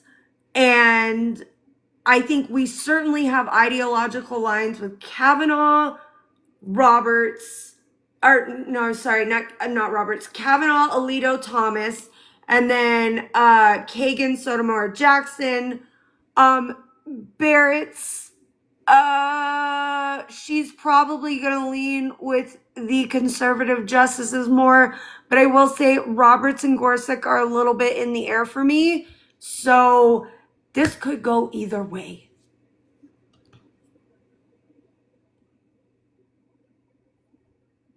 Sorry, guys, I'm bringing y'all up. Give me a second. So with like what you heard, especially with like the strong rebuttal, I feel like, I mean, both sides in the beginning were really terrible, and especially with the second guy, he made several different concessions that were just really terrible. I feel like because of the strong rebuttal at the end, the conservatives are gonna go with it. I mean, I'm inclined to say that you're right. I just Barrett, Roberts, Gorsuch, Roberts didn't do a lot of probing on the other side, but he did probe Sauer more. Barrett, I think, is more inclined to lean with the conservative justices, and Gorsuch was equally vicious with both sides. So I really don't know where he's at. He's my biggest up in the air. Roberts, yeah. I think Gorsuch will go with the left. He attacked Sauer because he's what did he say? He was like, "Oh, of course you would believe that," or no, he said, "Of course you would argue that probably." He was like, "Of course you would argue that." Yeah. So it seemed like he was more kind of fed up with his argument, and then with the second side, he probed and he asked a shit ton of questions, but like he wasn't sitting here and being like sounding exasperated or frustrated with his argument. Yeah, I will say that. Yeah, he didn't sound as frustrated, but he was kind of like equally probative. He was more frustrated with Sauer, but honestly, if I had to listen to Sauer, I would probably be frustrated with him too. I think Sauer was getting very he was talking very fast. He was very defensive, just as we saw some of the nervousness and speed up of arguments in, our second set, particularly with, what is his name again? Catal. So I'm really this is very split, and I think this is going to be a very narrow majority one way or the other. Why do you think they were so unprepared? I mean, you said they were really good lawyers. Like, why, especially on this topic? They generally are very good attorneys. I don't think that any of these attorneys are people that generally are underprepared, people that are generally bad at their job. I can disagree with their argument, but they make generally good arguments. As far as that, I feel like we're bringing in a lot of case law here, and a lot of it I don't know that this is like necessarily their specialization. This is sort of a weird, sort of case. They're bringing in Algonquin. It's one of those, I feel like they didn't sort of plan the trajectory to know where it was going to flow through. I mean, maybe they did, and I'm just completely misinterpreting this, but it very much came across while I think that they tried to prepare to the best of their ability, I don't think they anticipated where the justices were going to go, if that makes sense. Yeah. And I feel like the justices were really having kind of like an originalist viewpoint on it. Yeah. And I think that with the rebuttal, he realized that, and then he came back with their type of logic, which made it sound stronger. Because I don't think he was arguing like an originalist standpoint in the first debate. I mean, it was hard to track what he was saying, but yeah. Well, I feel like Sauer was very much yeah, I don't give a fuck that I can't give you case law on this. I don't give a fuck that I can't. He was just it is what it is. Basically, unitary executive, that was kind of his push. Not that I'm saying he didn't make good points. That's not my claim. I just feel like very much he was well, I can't tell you where it comes from, but that's what it is. However, we get into the two other lawyers, and they were really rapid fire to sort of make these concessions, which kind of bit them in the ass. And I felt like they may not have been picked apart as much had they not made the concessions. That was kind of my vibe on it. But again, I could be completely wrong. That was just the way it really sort of seemed to frame out for me. But again, I would agree with you, because after he made the first concession, it seemed like he was trying to backtrack, but not admit that he made a concession, but trying to reword his own concession. Yeah. And then they just kept picking it apart. Well, and that's the thing is when they asked him something to the effect of is this unconstitutional? No, I'm not saying it's unconstitutional. No, that should have been your first claim. Yes, it is unconstitutional. And make that argument to the best of your ability. I can understand the desire to sort of have a more even playing field with the court where you can kind of be like, well, you know, or this or that. But I think in this case, it like really couldn't. You had to have a firm argument. Like the one thing Sauer did right was he didn't care if he could back it up with every little thing. He kept his argument consistent. And that was the problem with the other ones, is that they kind of like did this sort of like bobbing and weaving. So Yeah. not that I'm saying Sauer didn't have those, like he absolutely did. Yeah, no. Just not, it was more apparent with the other two. Yeah, like Lady said, he had the confidence, even though it was a weak argument or had no case law to back it up. He was just very confident in what he was saying. Yeah, the case law was rather limited, and it was very like they were kind of like pulling at threads, you know, rather than having like a whole whatever sweater. They were kind of pulling at the threads to like make that argument work. And like, yeah, I guess kudos if you can. It just wasn't great, but this is one I just honestly don't know. I will say I think Gorsuch is the one I'm most holding out on. Roberts as well. Roberts doesn't talk much, but the fact that he talked more to Sauer than he did to the other side was kind of a little bit of a. Oh, okay. Because Roberts again vote with the left-leaning judges on the court a lot too. He's very much like Amy Coney Barrett and him, for the most part, are very like they're more institutionalist than anything, which isn't really a judicial style, but it's kind of what I tend to like frame it as, because like they're concerned about keeping the integrity of the court. It's not a this way, that way. They want to make sure that the court is making good and duty-bound decisions. Like Scalia was like granddaddy originalist, right?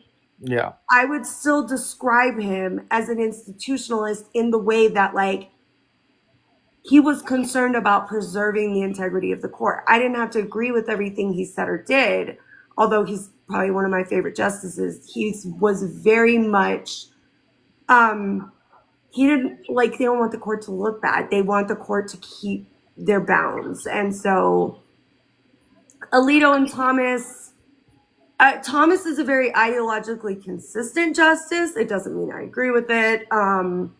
But Barrett and Roberts are always kind of out. But I think Barrett is definitely siding more with the Trump admin. But Roberts and Gorsuch, I'm kind of side-eyeing. I could be wrong about them, but I'm kind of wondering where they're going to go. Why are they keep bringing up Nixon? As it seemed like Nixon was like the foundation for the Trump administration's lawyer. What was that? Okay, so I'm trying to think right now. I'm sorry. No, I know you brought it up one of the times you were like talking about it, but it was hard with like them yeah. So Nixon proposed, like he did emergency tariffs, right? Mm-hmm. But let's see. Okay, he imposed the 10% tariff. Sorry, I just want to make sure I give you like the full like thing on this. President Nixon imposed the 10% tariffs on all imports to the United States in response to a monetary crisis using IEEPA's precursor statute, the TWEA. So after that, we get IEEPA, right? And they're saying, well, it's foundationally built on TWEA, so that must be what IEEPA means. But IEEPA doesn't say that, and Nixon never used like IEEPA to justify, or he used it to justify something, but he never used it as a foundation for his tariff, if that makes sense. Oh, okay. And so Donald Trump's foundation is IEEPA. Yeah, hold on. Let me see if I can find TWEA real quick. Oh, of course, it gave me the whole thing. Section 5B1B. Oh, okay. In response to the import surcharge, several importers filed a suit alleging that Nixon lacked the authority to impose the surcharge. The government held that it had the authority to impose an import surcharge under Section 5 5B1B of the TWEA. The United States Court of Customs and Patents Appeals held in United States versus Yoshida that was incontestable that the TWEA, in fact, does delegate to the president for use during war or national emergency only the power to regulate importation, upheld in the president's action because it bore an eminently responsible relationship to the emergency confronted. That's important here. The eminently responsible relationship is like, does tariffing every country, is that a responsible relationship, right? Like, so you have like I don't know if it's like a test, but it's a point there where it's not meeting. And then that's a precursor statute. So let me see, hold on. Section 5B1. Section 5. Give me 1 second, I'll find it. Section, where the heck is it? God dang it. I hate old shit. Oh man. 5B1B. Okay. During the time of war or during any other period of national emergency declared by the president may, through any agency that he may designate or otherwise, under any such means, rules, regulations, he may be prescribed by means of instructions, licenses, or otherwise. That's why they kept bringing up by means of instructions, licenses, or otherwise, investigate, regulate, direct, and compel, nullify, void, prevent, or prohibit any acquisition, holding, withholding, use, transfer, withdrawal, transportation, importation, or exportation of, or dealing in, or exercising any right, power, privilege with respect to, or transactions involving any property in which any foreign country or national thereof has any interest. My bigger question is that they changed the statute in IEPA, so it's not the same layout as it was, if that makes sense. Like, that's pretty direct, but it says when testifying before Congress on reforms to TWEA in 1977, Andreas Lowenfield, one of the premier practitioners, scholars of economic law in the United States, spoke disapprovingly about President Nixon's actions and said that he found the Court of Customs and Patent Appeals reasoning in Yoshida thin. He recommended, among other things, changing the language of the statute. Let's see, Congress maintained the language of the section. Additionally, Congress gave the president as temporary import surcharges. Hold on. 203.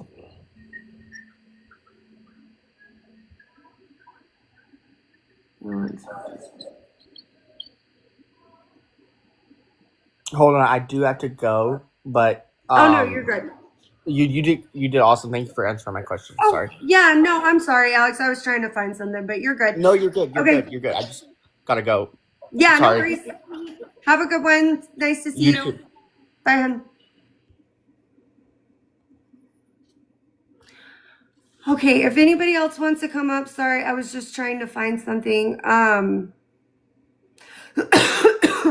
Anyway, so this second question was the entire problem with this. That would have been what I would have harped on had I been an attorney in this case. If IEPA authorizes the tariffs, whether the statute unconstitutionally delegates legislative authority to the president. Because IEPA may say that he can do this, and that's going to be a matter of interpretation for the justices. But what I want you to remember is that they did a bad job of making this argument on the other side. Sauer sucked, but he had a very strong rebuttal. So it is what it is. The jury's out on this one. I honestly don't know which way it's going to go. Gorsuch and Roberts are a little bit up in the air for me. But since nobody's requesting up, I would like you all to have a great day. And I'm going to go ahead and quit. Davo, do you have any final words, bud?